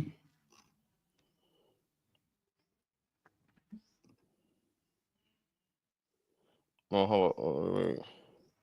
Please don't loop us all together. We're not a monolith. Fuck the sisterhood. I've always said that, and I always will. Well, no, again, it's never all. It's never all. It's never all. It's never all. But again, we're talking the majority, and we're talking or loud minority, however you want to say it. The voices, the loudest voices, are anti-black men. All right. The loudest voices from black women, be it sisterhood, be it singlehood, be it whatever, the motherfuckers with titties and vaginas, okay, is niggas ain't shit, ain't can't don't want. You know what I'm saying? Do bad all by myself. I don't need no man. Broke, dusty, all this other shit, negativity. That's what it is. Yeah. You feel me? I didn't even get to the racial part, but they definitely be killing y'all black men. Because at the end of the day, there's a guy named Tom Curry, and then he reviews a lot of the misandry, which is just like being anti-black male. But the misandry for black men is crazy. Even when you were speaking about it just recently, right? Like majority of black men voted for Harris, the ones that voted. Yep. But it was still damned if you do, damned if you don't. Black men ain't ish. And then black men are really involved with their children, right? Especially when women select the appropriate male. And then they still get y'all ain't ish. But you're the most involved father out of all fathers. But who's doing that propaganda? Is it cis white men? No. Is it white women? No. Is it Latinos? No. It's just your black women. The mothers, like I said, the women you have children with, bro. And what makes it so crazy, obstacles, is that black women gave the data. They surveyed black men didn't say this ourselves. Black men, one of the people that they interviewed the households of the women that had children, and the black mothers are the ones that said, oh, well, what does most involved mean? You know, things like take kids to fucking pick kids up after school, help kids with their homework, take kids to the park, actually have interaction with them, not just being around with them. These were the things that black women said, and then black women, oh, that shit a lie. Yeah, y'all making that up. Where you get that stat from? What? That's fake stat. I'm like, it did. But hold real quick. Let me shout out to Chief Rocker, man. A1 day one in the motherfucking building, man. Get that motherfucking mailbox money, bro. Shout out to my man Chief Rocker in the building, putting the motherfucking club soda on. The greatly appreciate your brother. That's $25,000 alpaca. You block that shit. Right. You don't rubble. Put the club soda on there. Appreciate your brother for the 50 ball, man. Yeah, that's man. 25. That's I'm telling you, bro. It's just crazy when you look at this shit and you see, like he said, it's coming from the call. Like they said, the call is coming from inside the house.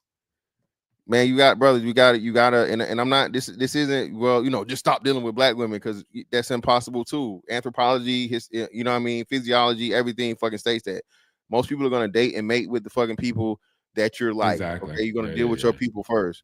So, but what you have to do, man, what you have to do, what you can prevent and you can control is not dealing with anything like this motherfucking type of woman right here. I don't give a fuck how pretty the face is. I don't give a damn how fat the ass is, how juicy the titty is, how wet the pussy is.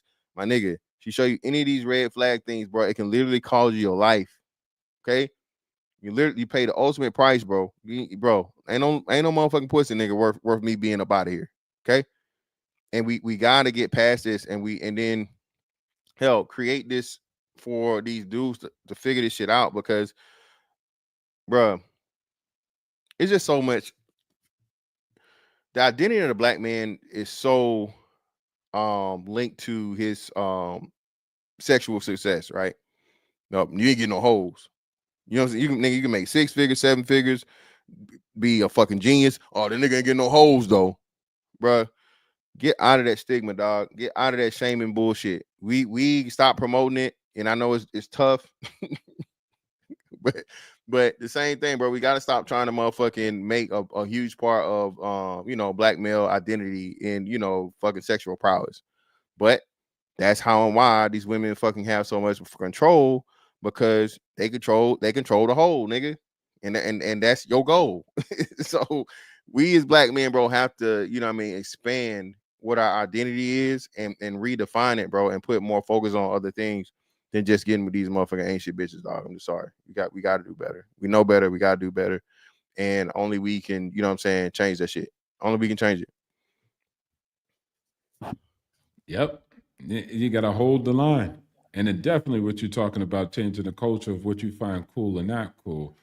Like, I don't know how many times it is, if I'm talking about financial literacy, or if somebody's doing, and saying something that you don't want to hear, it's like, man, he ain't get no girls in high school, though.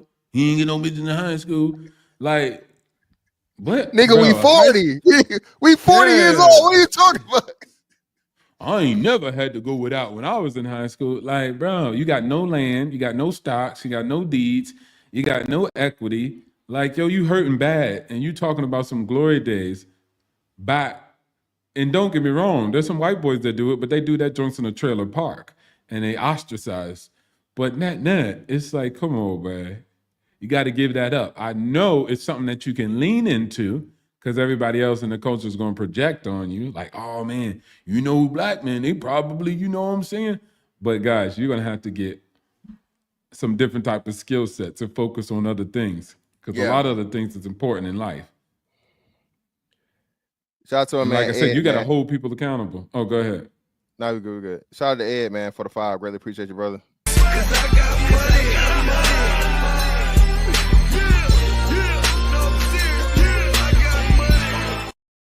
She would start a rap career after this, like the one chick that put her deceased ex on her album cover, then got ice at her own shop grand opening.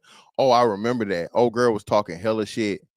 Girl, she was talking about putting a nigga in the pack or whatever, and dude actually was abusive. The dude she was dealing with was actually abusive, and she ended up, you know, killing him in self-defense, but she kept bragging about that shit. She put in her rap lyrics, and hey, her people got that shit back in blood. Mm-hmm. And hey, Nate.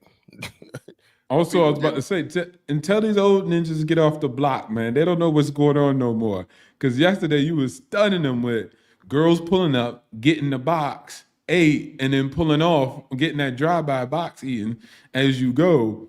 And they were like, huh? What? Dudes ain't hitting the box. I'm like, bro. Y'all out of tune with reality. These shoulders is running up like they the Roman Empire on dudes, bro. I swear to beans, bro. Obstacles. Everybody, like, so many dudes think this shit is what it was. It's like it's always been the same. We were saying this the other day, because you know, it was whatever, bro. You have to dodge Decepticons nowadays, dog. You know what I'm saying? Just even 10 years ago, 10, 15 years ago, that wasn't a thing. As to where if I'm going through a dating app or I'm going across someone, so on and so forth, is that a man? That didn't even exist. Nowadays, like I say, you got it. You know what I'm saying? If you look twice, bitch, swipe left. No, your hands too big, feet too big. You too vascular. What the hell going on here? You over 5'11". You know what I'm saying? Now that's what I'm saying. These dudes have no idea, bro. And that's why it be so funny to me, because I'm like, bro, y'all niggas ain't out here. You know what I'm saying? If you're not actively out here, bro, you know what I mean, in the game, just chill on in the retirement home, Gramps. Enjoy your marriage. Enjoy just, you know, being out the game. Please stop. You know what I'm saying? Speaking on some shit you have absolutely no idea, nigga. Because this shit is like, you know what I'm saying, showing a cell phone to a caveman at this point.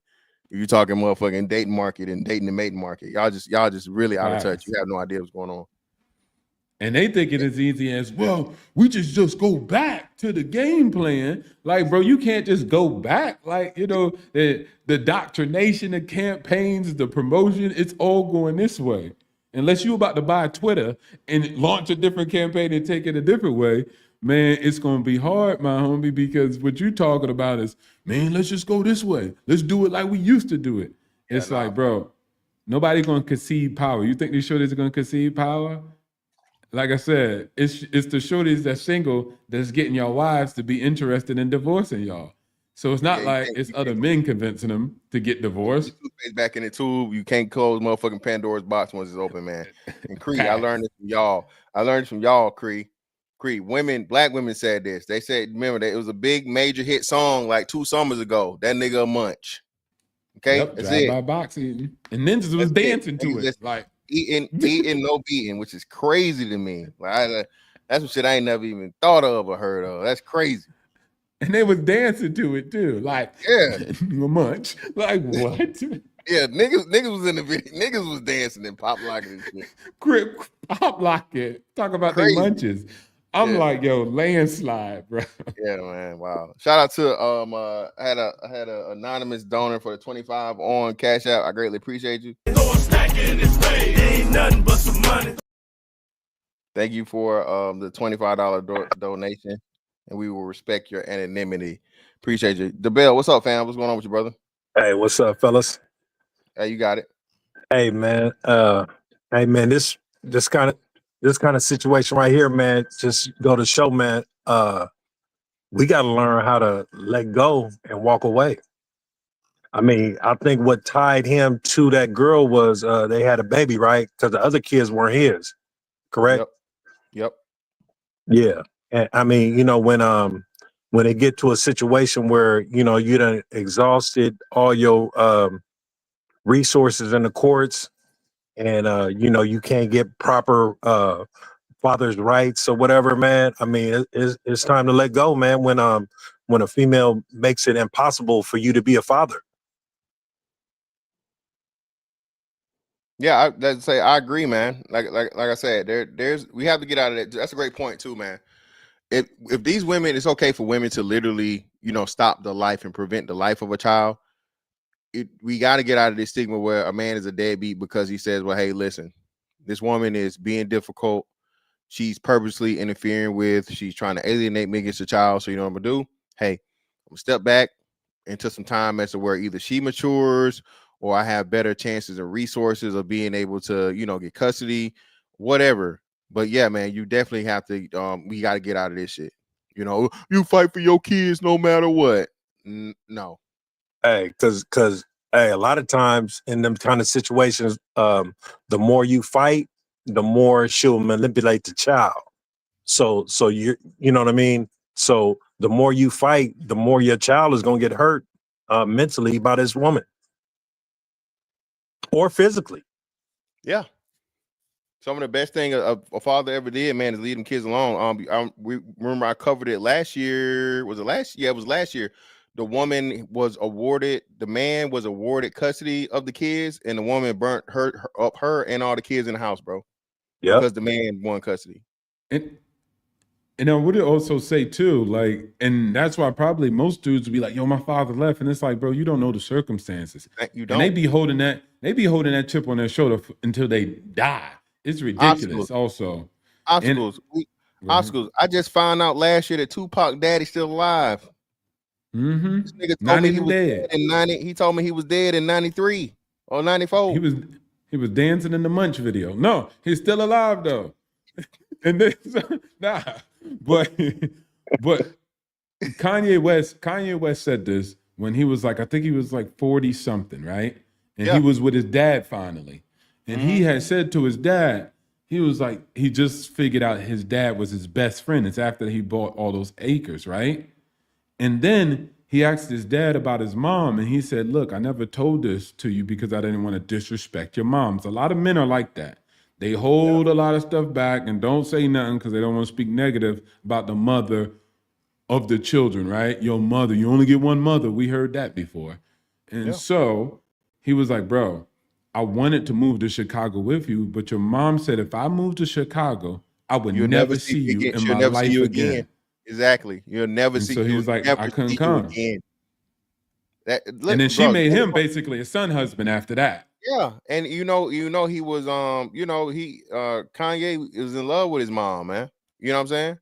And it was hard for him to realize that. He was like, dang, my mom did that. And then he was like, the person you think is just this loving, caring person that's just, the light of the world, and then you come to find out she's a diabolical bitch. Kept you away from somebody that was the most important person in your life for any man, his father. You're a copy of him. You're a part of him. And your mom, out of whatever her selfishness was, for her inability to interact with that man, kept you out of his life for her own selfish fucking reasons. The other brother, I think was it Columbus Short? I think that's his name. Columbus Short told the same story. Told a story about how his mom, man, his dad had been trying to get in touch with him, and his mom was motherfucking keeping him away, man. I'm telling you, man, this shit out here is just crazy. Hold on, wait a minute, Fantastic. Are you talking about black people? Of course. Yeah. Especially now, hold on. Now, wait, not the black woman that tells black men what a white girl gonna do to them in the system. Yeah. That same black woman that puts black men and creates case numbers for black children. That's crazy. And then not only this, this is one that's really if y'all really look at it, they use your deaths as political coupons for their social and economic movements. Like mostly if a man has a situation, especially black men, especially with encounter with cops or police, they've always leveraged that in their favor. They create a whole organization and group based off of that. So off of black males' bodies, they move themselves economically and politically forward, right? They use that to charter more bargaining power with corporate America and Maryland Lynch deals and fundings. And so it's really interesting when you really look at it. But definitely, if you're not hip to this information, you're gonna end up being disadvantaged really bad. And Kirk Franklin was a good example too. Hey, yeah, That shout out to joint was LaJoy. wild. Another one, bro. This man's his mom. The man found his biological dad, did the DNA test and whatever, and the mama still swore that she didn't touch the man. Nope. He had the DNA evidence beyond the shadow of a doubt. 99.9999999%. This is your daddy, and I ain't never did nothing with him. That's a lie. Virgin Mary situation. Here we go. Bruh. It's too many cases, bro. It's too many cases, and it's just too much shit of where. Listen, dog. And again, not all. Okay, not all black women are these monstrous, motherfucking, diabolical, deceptive, evil fucking bitches. Okay, but for those that are, that's who we talking to. All right, we talking about two and about them. That's what we focusing on. That's what we talking about. Again, tonight I've showed you 3 situations of women that were guilty. Okay, and because of the way society sympathize with women and give women the the shadow of the benefit of the doubt, and then they overturn. These people had shit overturned, and as I said, bro, I don't think this woman will ever see a day in prison. I don't think she's ever going to step in prison, bro. Because what this happened this year, so her 5-year sentence at home starts last year, 2023. So that means in 2028 she should be, or even before that, the appeal. By the time the appeal's up. As soon as the appeal is up, and she shouldn't have no reason to get this thing appealed to overturn, she should be stepping in prison. But if we check fucking 5 years from now, I don't think something's gonna be overturned or something's gonna be whatever the fuck, and she's never gonna see a day in prison. I've never heard of somebody spending that much time in home confinement and then after that sentence going to prison. Yeah, no, I've never seen that. But that's that new package deal. That's what I'm saying, man. You got all these judges. Remember we shout out to SKC. We covered this. I want to say when they appointed all those black female judges in Texas back in, I want to say 2021 or 2020. But it was like literally like 20 judges, all of them black women, bro. All right. And the problem, because we know there's an issue and problem with black misandry, they're not cutting you no breaks, my nigga. Black men come in front of you, they're gonna make you the example. You should have knew better. Your mama did this, your mama did that. So I gotta teach you a lesson, and I gotta make you the example for the rest of the people because you making black men look bad. So I'm about to give your ass 30 years. Yeah. You're not getting no break, bro. What was that one shorty that was saying delete black men or black boys in the womb? Like that's wild. I forgot who was that. Wigatron? Yeah, Wigatron. Yeah, just in the open. She had over 10 years. She had like a 10-year reign, bro. She had a 10-year run. Just open on the internet, just saying something as wild as that. Hey, but like you had to explain, not all women, but the majority of women, we need to start saying when they complain about men, not all men, because most men, we tend to be the villain after a toxic relationship. We get to see our kids every day, all day when we're with the woman, but then when the relationship is severed, now we're unfit fathers. You know what I'm saying? Exactly. Yeah. Like I said, I somehow, some way, only the black community is the only group of people that don't understand that. Hey, this man can be the most horriblest fucking husband, boyfriend, whatever the fuck ever. This nigga can't keep his dick in his pants to save his life. Okay, he fucking eating everything around. Okay, That's got absolutely nothing with him being a good father. Nothing. That man's interaction and relationship with you has nothing to do with his motherfucking interaction relationship with his children. But we know, hey, if you don't make me happy, nigga, hey, like the Kanye situation and other situations, I'm not gonna let you see your kids. If you're not doing right by me, you don't motherfucking exist to your kids. And that's the game that black women are allowed to fucking play, bro. You know what I'm saying? A lot of us have experienced ourselves or seen other brothers go through it. And if you say something about it now, oh, the kids, they go understand later. They go when they get older. Motherfucker, they grown. I can't get that time back. I can't get those moments back. I can't get those, the experiences that a father's supposed to have with his children during the time he's supposed to have it. I gotta wait till they become grown, and then this motherfucking eureka light come over their head and see how much of a bitch their mama is, which we know is never ever gonna happen. But the system is not going to correct itself because the system profits off of dysfunctional relationships. So as long as you have this, they're always going to make a profit. You already know, as far as child support is concerned, that's like a $62 billion business. You know what I mean? And then everybody benefits off it. The clerks, the lawyers, the judges. Everything, everybody benefits off of your dysfunctional relationship. So as far as black women saying they love their community and they love black men and they love black, why do you keep running the white? You know what I'm saying? To destroy the black community. Yeah. That's the thing, man. And again, man, like you said, DeBell, that's a great point. We definitely need to fucking start pulling the same game they pull. Not all. These black men deadbeats. Not all. These black men broke. Not all. Right. All this bullshit, bro. And like I said, shout out to obstacles, bro. Power is never fucking given, bro. It has to be taken. This shit is not gonna be easy. These black women are not gonna motherfucking just lay it motherfucking down. They're gonna fight to the motherfucking death to keep the motherfucking shit they had for over the last 40 years, dog. Yep. And that's what I think most men don't see it like that, unfortunately. They don't understand it's a power game. They only see it one way, and they only think people with muscles and games and high income jobs are able to accumulate power. That's a lie. Yeah. Again, even the dumb blonde is probably the smartest woman in the entire society if she acquires a $500 billion estate and she's dumb and blonde only. Like, the power is in the social dynamic in the relationship. You can do all math calculations and answer all the engineering problems at work all day. What is it to you when the wife controls 80% of all spending in households?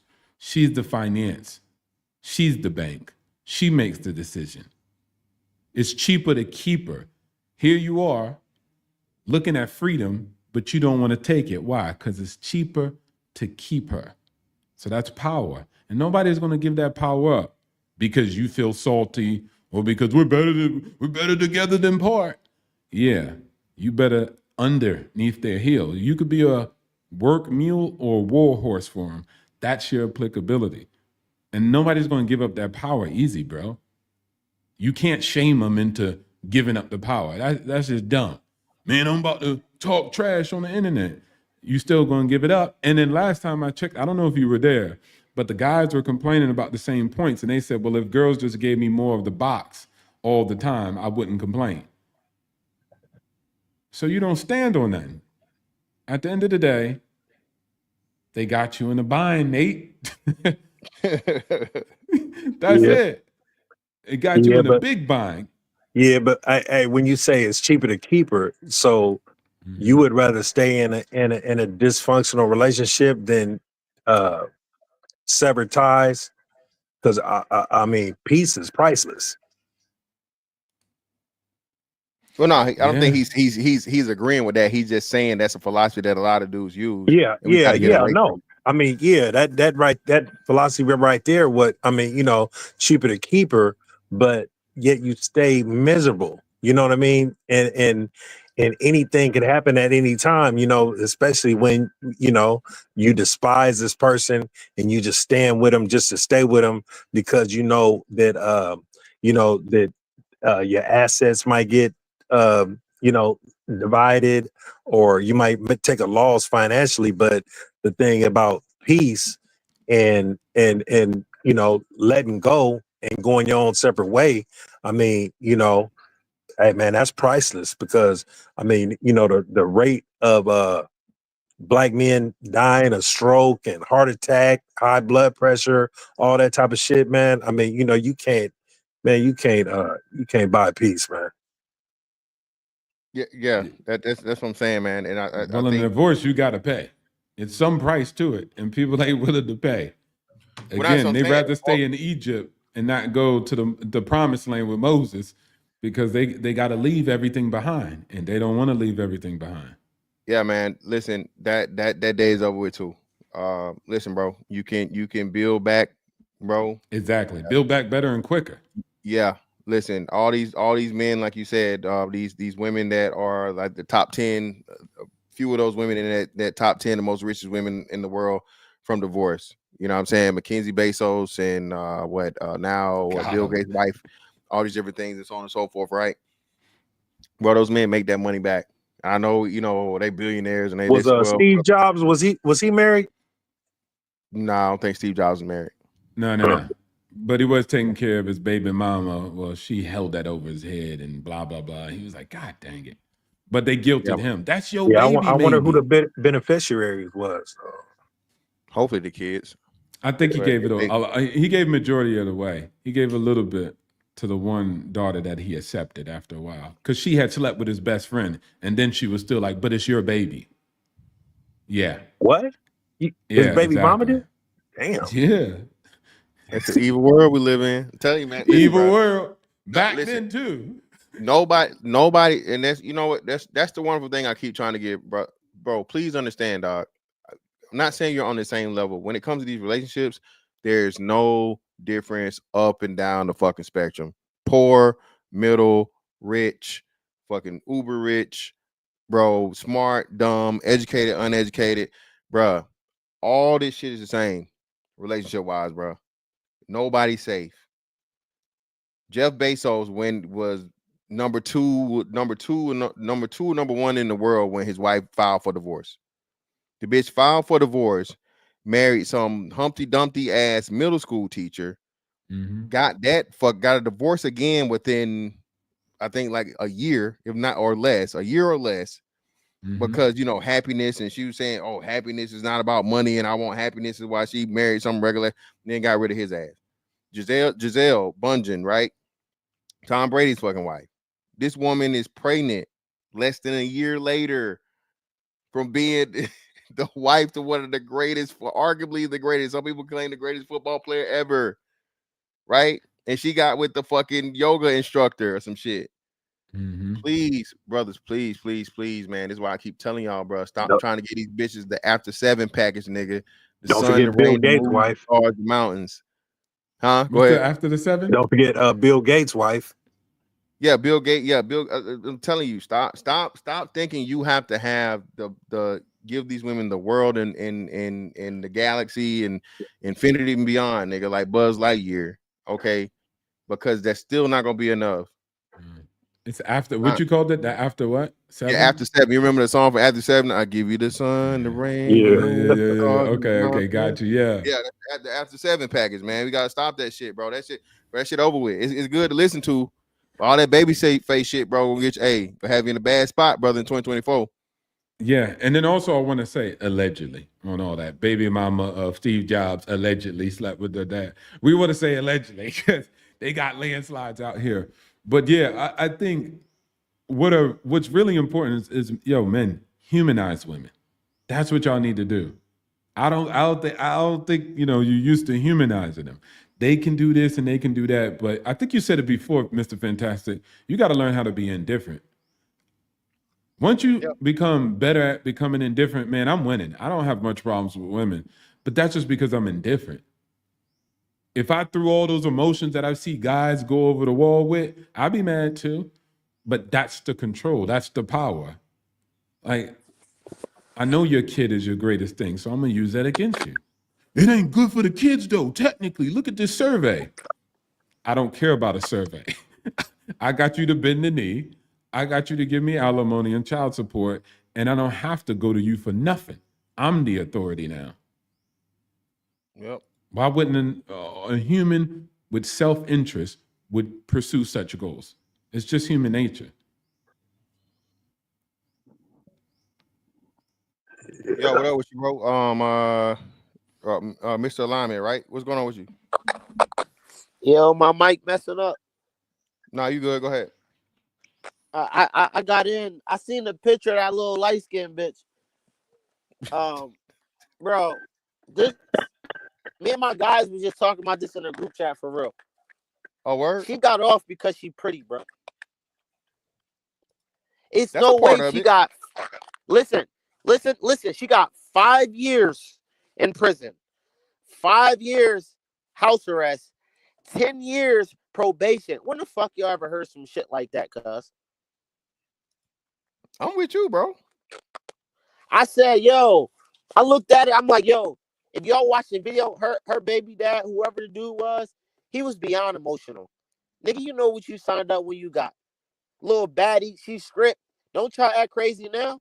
Don't act crazy now. You emotional, telling the cops what you would do to her while the cops is there. So you know how they looked at this? Self-defense. That's the only way they looked at it. Self-defense. He said he'd put his hands on her. She said, nigga, I'll take you out. And what transpired? She took him out. They use his record against him too. And then that's another thing. How you use a man's record against him in a present day situation like today? He could have changed.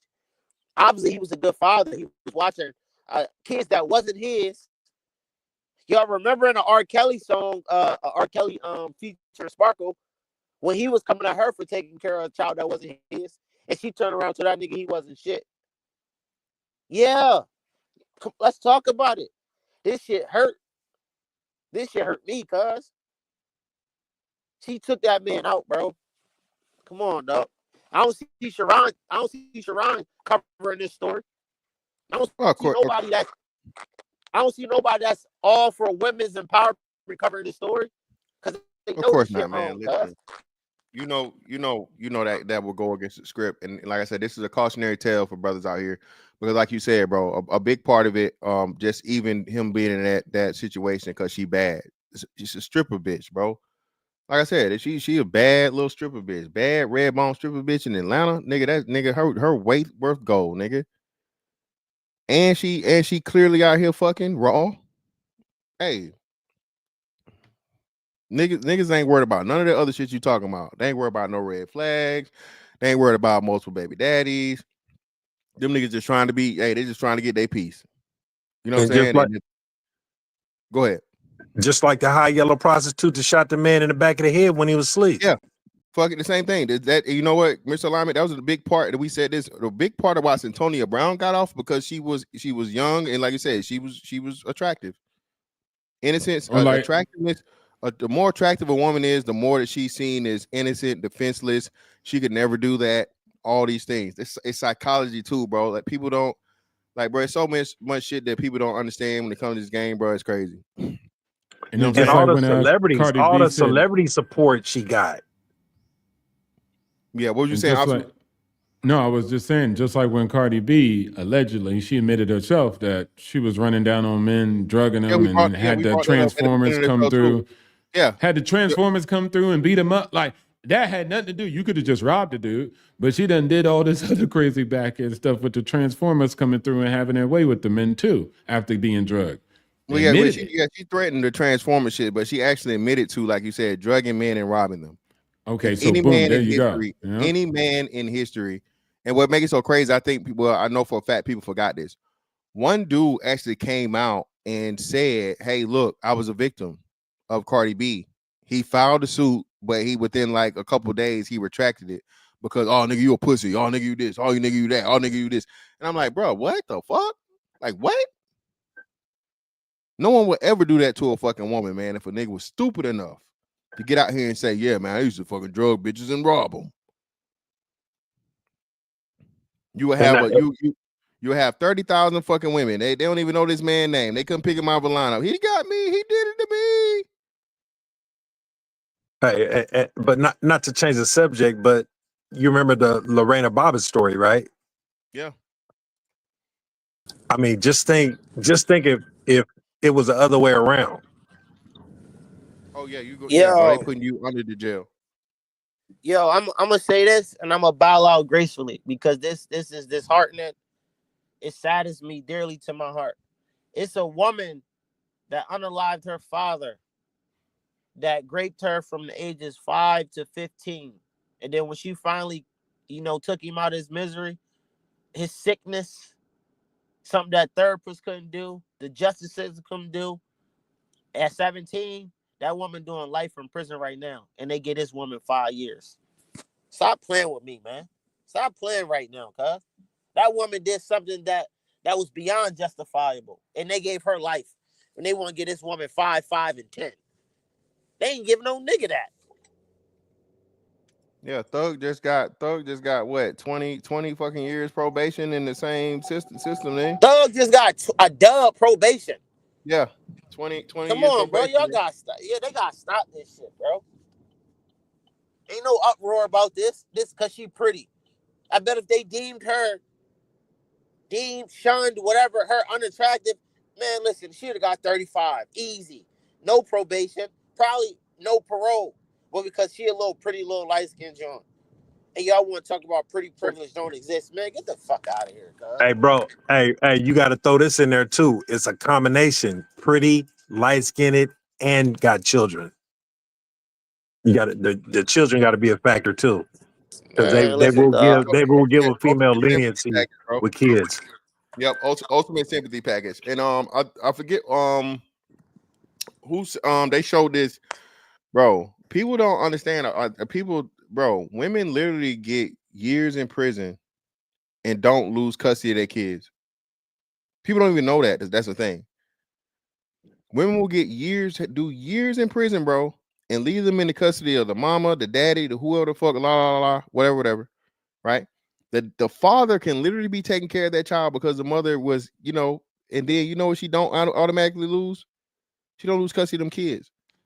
And if he don't play it right and he don't file it right, even though he's keeping them kids, his child support can be accruing for the kids that he's actually taking care of while the mama's in motherfucking prison. Go ahead. Worse than that. You ready? You don't think that word could be worse than that? Worse than that is in the court cases where those women get impregnated by the underage boys. They get pregnant and have a kid.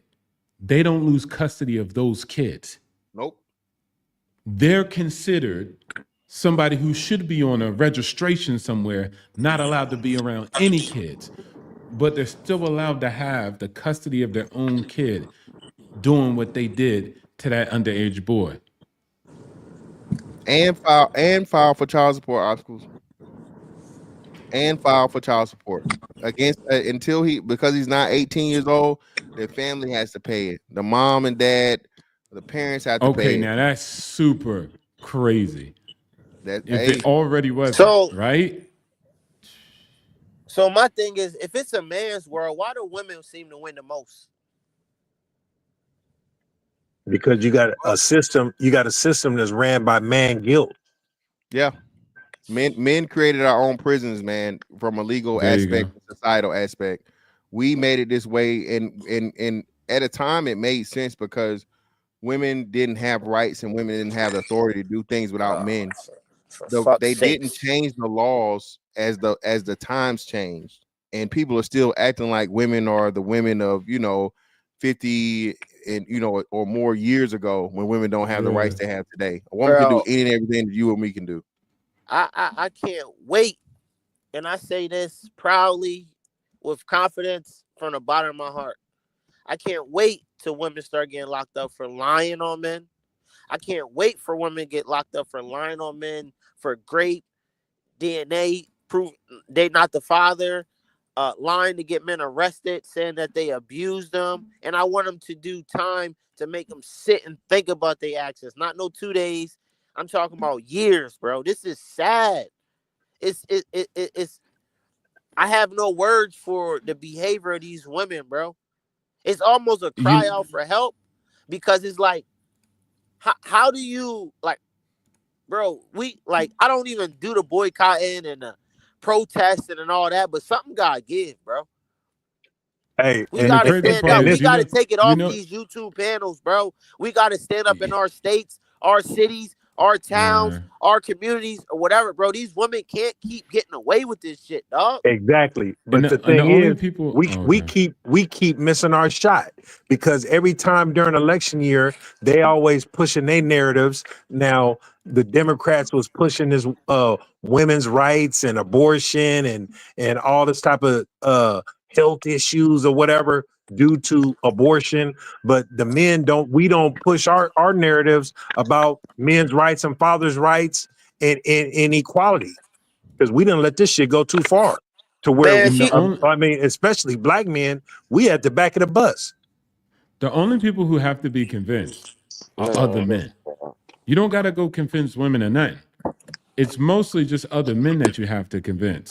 And that's lies of the problem. MRE has been walking around here doing mad stuff, and people just been laughing them out. Like, people just laugh at MREs who've been trying to change it. Who MRE?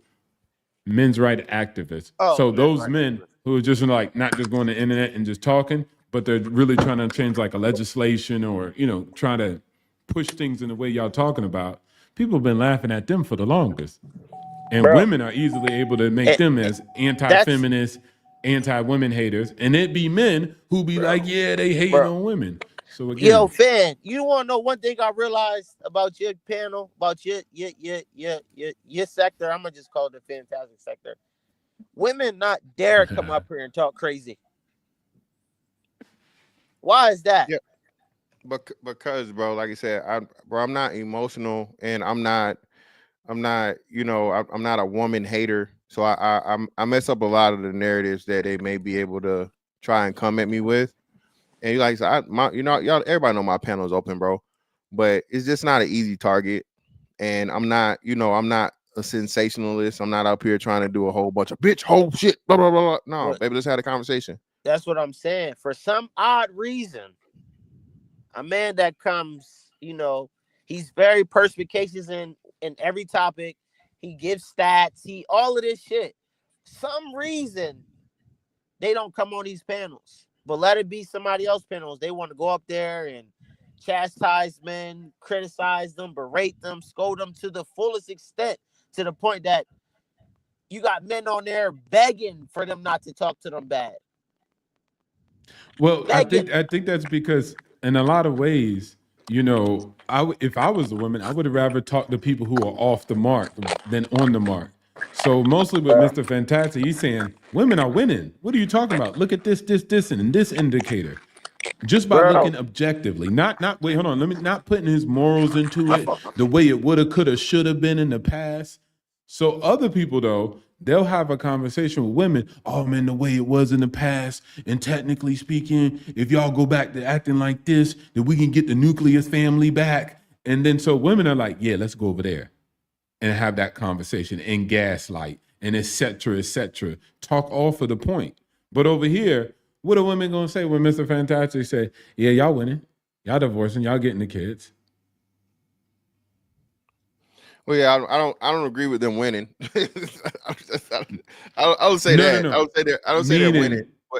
But yeah, I definitely point out the points of what you say and give the details as to how and why they're making it for the moment, right? They're making it for the moment. Yeah, that's what I mean. In the reality right here, right now. Yeah, I just got it because niggas gonna try me if I say that hoes is winning. I can't do it. I'm Mr. Anti-hoes is winning. Yeah, I don't even know how that is even possible. But at the same time, like you said, it is. I feel you, Mr. Alignment. It is kind of disheartening, bro, when you see something where a brother lost his life, and then, like you said, they use his record, but nothing on his record that they stated was violent. A gun possession is not a violent crime. Marijuana possession or drug possession is not a violent crime. He had no history of domestic violence with her. Stalking, I don't know if that would be considered violent or whatever, but there was no human interaction or things like that. Stalking and harassment. So I don't know if that would be classified as violent. Someone could tell me, you know what I'm saying, if that's classified as violent. But other than that, he's had no history of violent crime with this woman. Again, he said it before he died. She hit me with the metal thing, then she shot me. The little girl that's 7 years old say, hey, she hit him with the pole, then she shot him. And then, you know what I mean, the judge doesn't consider any of those things. And like I said, one of the most lenient, craziest fucking sentences we've ever seen, you know, or heard of, and whatever. And then, like I said, we gave the other two examples of where women were found guilty and were released early, or, you know, had their sentences vacated out of the, you know, off the strength of them being women. I mean, wouldn't the autopsy show that the man got blunt force trauma to his body? Yeah, that I don't think And that wasn't even shot? a question. Yeah, that wasn't even a question. That wasn't even a question, bro. Like, and then, like I said, that's why I said the problem that I had was when she made the claim of she got hit, or like had the little girl say that she got hit, right? And I'm like, okay, well, she's a light-skinned woman that got hit by a man with a tire iron. Show me the motherfucking, like you said, show me the x-ray, show me the medical report that shows the bruising that's going to clearly be there if this man hit her with the fucking tire iron. Well, right? Also, they said the little girl changed her story. And that's what I'm saying. So that in itself would show me a level. If I was on the jury and now you've gotten this innocent little girl to lie, okay, that's you getting that malice murder charge for me. While the thinking otherwise before that. While the mom was in jail, who had custody of the girl?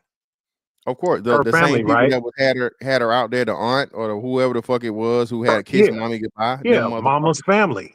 Yeah. So they had all kind of time to coach the little girl. Yeah. To save mommy. Well, we got Art in the building. Art, what's up? Good evening. How are you? I'm great. You? What's going on? I'm just listening. Just some of the things that you all said just were inaccurate as far as, well, I do agree that his past criminal history shouldn't have been brought up. It was irrelevant to what happened. At the same time, I'm seeing a lot of blaming black women when that was a jury. A jury handed down that, well, found her guilty, but the judge gave her a BS sentence. She should have received the same sentence that a man would have, because we all know that a man would have got 25 to life automatically. This is what I mean when I say it's your local jurisdiction. Like, judges are voted in. Well, local, so people don't pay attention to that. They'll just sign a name, and it's like, well, you haven't even checked that person's track record. So people need to be more mindful of that also.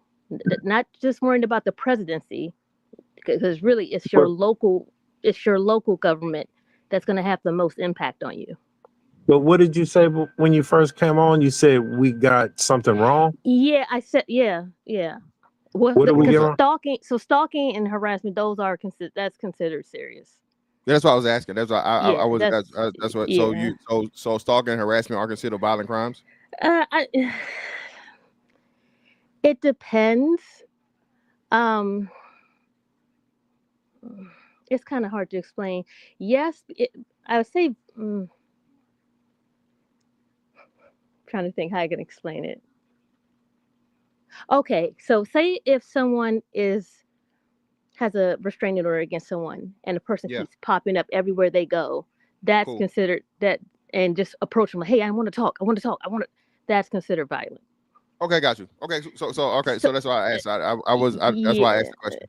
Okay, so thanks for that clarification. So so he did have one, I guess, considerable violent crime with the whole stalking situation. But outside of that, his I don't know why the defense. Well, I don't want to say defense. I don't know why the judge. Was it against her? It doesn't. Even if it wasn't her. It was somebody else. It should have been. It shouldn't have been brought up. I mean, clearly the woman. That's what happens when they rush to judge. When they rush to charge people too fast. That woman should have been charged for second-degree murder. Well, no, they had it as malice murder, and like I said, what's crazy, like you said, usually what they do is they throw all of them on there, and I guess somehow, some way, they jump from malice murder to just manslaughter. And like you said, I agree with you. It should have been malice murder, second-degree murder, all these different things, so on and so forth. Right? There's no way she should have got the deal she got out of the situation. And to the point of the black women aspect, like you said, the what really is even though you're correct about the jury, right? The final person that has the final say, we know, is the judge. So that's where the black women come into play, because you have this black woman judge that's giving this woman this extremely lenient sentence, right? And then not just the leniency of the sentence, but structuring the way that she's structuring it. You feel me? Yeah. So that's what we're talking about, the aspect of where, black women get in these positions of power. And of course, like you said, it's more of them to be elected, or chances of being elected, because it's more of them that are lawyers and in the law field. You feel me? So or not more, but growing to be more, because there's still more men lawyers than women lawyers. But there's growing, and then like you said, this is the same people that because they just reelected Fannie Willis, right? So when you're in a district like this or whatever, that's another thing too. So shout out to Art, bro, move, nigga. Listen, bro, move. Bro, if you're in one of these states, if you're in a state that's anti-gun law, or they definitely move, extremely liberal or whatever the fuck, you're in a city that's that way, and then there's a neighboring city that's not, bro, get the fuck out of those places, dog. Okay, all right, get out of those places, because again, it's not your interest, and you know what I mean. Lord forbid, more likely than not, you're not just go out here and motherfucking murk somebody tomorrow, but Lord forbid, you have to protect yourself and so on and so forth. You need to be in a place that's going to more likely, be in tune with your, political beliefs and things, or where you're going to be at least risk legally if something were to happen, unfortunately. Hey, fantastic.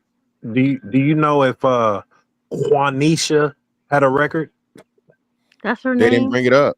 You know what? Bro, she's a 30-year-old stripper in Atlanta. She got something on there. I'm gonna try to look it up. She probably. Because if she did, would she be allowed a firearm? Well, that's another thing I was bringing up too. So, if she had a felony, if she felony, the time of where it was claimed that she was drunk or she had consumed alcohol, you're not supposed to be in possession of a firearm on your person, like, or use a firearm when intoxicated. So that was a major part for me, which I don't understand. Never got brought up. Prosecution failed. That's again, the prosecution really didn't do a good job with this case. And that definitely should have been mentioned. I think the jury would have said, oh, well, wait a minute. This woman, if she was intoxicated, well, usually when people are intoxicated, they're not behaving properly. Bad judgment. Yeah, so definitely I think that should, see, again, I don't know what the prosecution was trying to do. I don't know if they just didn't want to be too harsh with her or whatever, but no, treat her the same way as anybody else, be they male or female. But we know how the males get treated. Treat her the same way. That man was distraught. He was at complete dismay. That woman was out for all night with another man while he was watching them kids. He was hurt. Oh yeah. So when does a man's feelings get taken into account in the justice system? Taken. Well, feelings are that's personal. I'm talking about at least. Well, yes. Be careful what you saying now. I don't need to. So no, it's not that their feelings aren't taken into consideration. That was evident. Who knows? That might have been brought up by the prosecution, and the judge might have said, "No, don't include that because it's if I'm not mistaken, the judge was a woman, right? I just said a black woman at that. Yeah, so she probably. All right, okay. Go ahead. So the judge might have, the prosecution, because I'm thinking about it, the prosecution might have mentioned that, and then the judge said, no, don't allow that because that's prejudicial. Yeah, So speculation or feelings and what's the name, emotional. You really can't use in a you can't criminal go case. by feelings, But So, but the conviction. but her being under the influence, so that absolutely should have been held against her. But the actual conviction, what she got convicted of, how much was that? How much did that carry? A maximum of? Because it is ultimately up to the judge to do the sentencing part. The jury did their part, but she could have got time had the judge ordered that time. Well, it depends. It depends on the charge. There's still limits. So because it got knocked down to manslaughter, she probably would have got like 7 or 10 years. Well, that was probably. I mean, that was a complicated type of sentencing. You know what I mean? That, yeah. It should have been. It should have been y'all murder too. bullshit up here right now, bro. No. Listen, that's what he's saying. So what happened was, and it overall all the time came up together to be 25 years total. The issue and the problem was how she structured the deal, right? As to where she only got 5 years in prison for killing somebody. Like, you know what I mean? Not they didn't even, it wasn't even involuntary manslaughter, it was manslaughter. Right? Yeah. So she got a manslaughter charge, which, like I said, more likely than not, for a manslaughter charge where you kill a person, you know, whatever, so on and so forth, which 7 to 10 years should be about accurate. All right. But she only made her serve 5 in prison. And then, like you said, 5 years in home confinement. So she literally broke up the prison time to, you know what I mean, in half. So the prison time she would have got would have been 10 years in prison. She get 5 years out, 5 years in, and then the rest to be served on probation. Yo, right? fan. Go ahead. So y'all want to really know why this touched me so deeply? Because my brother did 14 years for manslaughter. Because a nigga reached he reached and my brother reacted. So my brother got 14 years for that. Because he was walking, and you know, in the hood is in the trenches, niggas don't got no situational awareness. Their emotions is everywhere. You know, I ain't gonna make excuses for why he took the nigga out. But the nigga reached and he took him out, and they gave him 14 years for that. It's no evidence that and they this found man. they found the burner on him. Yeah, the man he shot, he had the gun on him. Nah, niggas told. Huh? Yeah, niggas and bitches told. Yeah, but we ain't gonna talk about No. I'm talking about the dead man. Yeah. Did he have a firearm on him when they, you know, when they searched his body, or I mean, did he have something on him? That part, that's a good question. I never really asked my brother that question. He just said the nigga reached, so he took him out. It was him or it was either him or him. Because if he was really reaching for something, that could have been a a good self-defense case. Right. And did your brother have a license to carry? If that's what your state requires? You talking about teenagers in Delaware? Delaware is not a self-defense state, not a carry, not what is they stand your ground state? None of that. Yeah, no.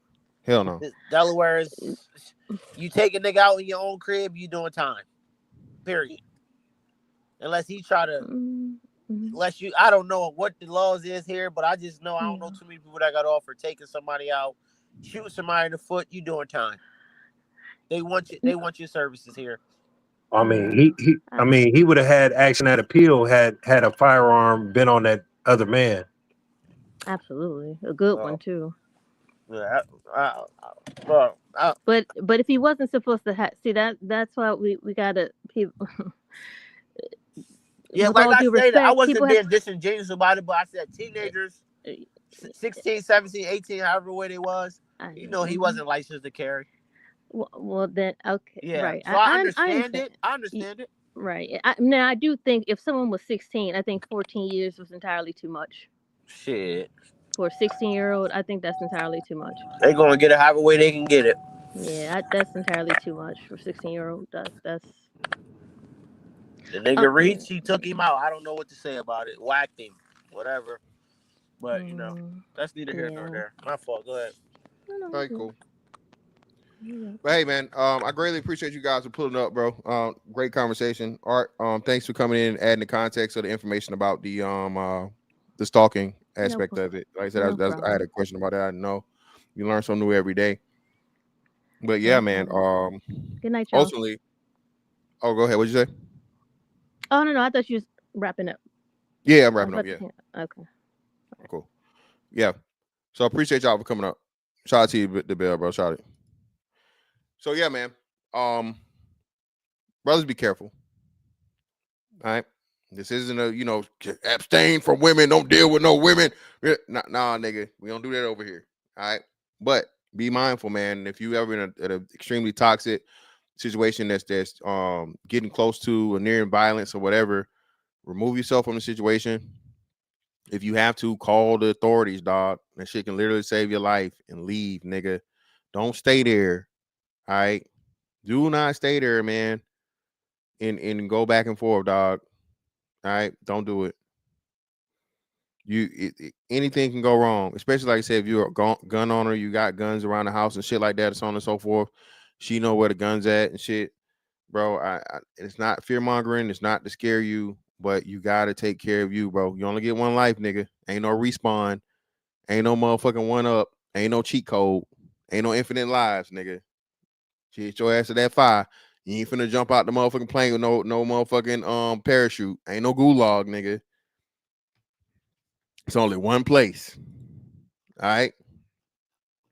Where we gonna see your face. Every day.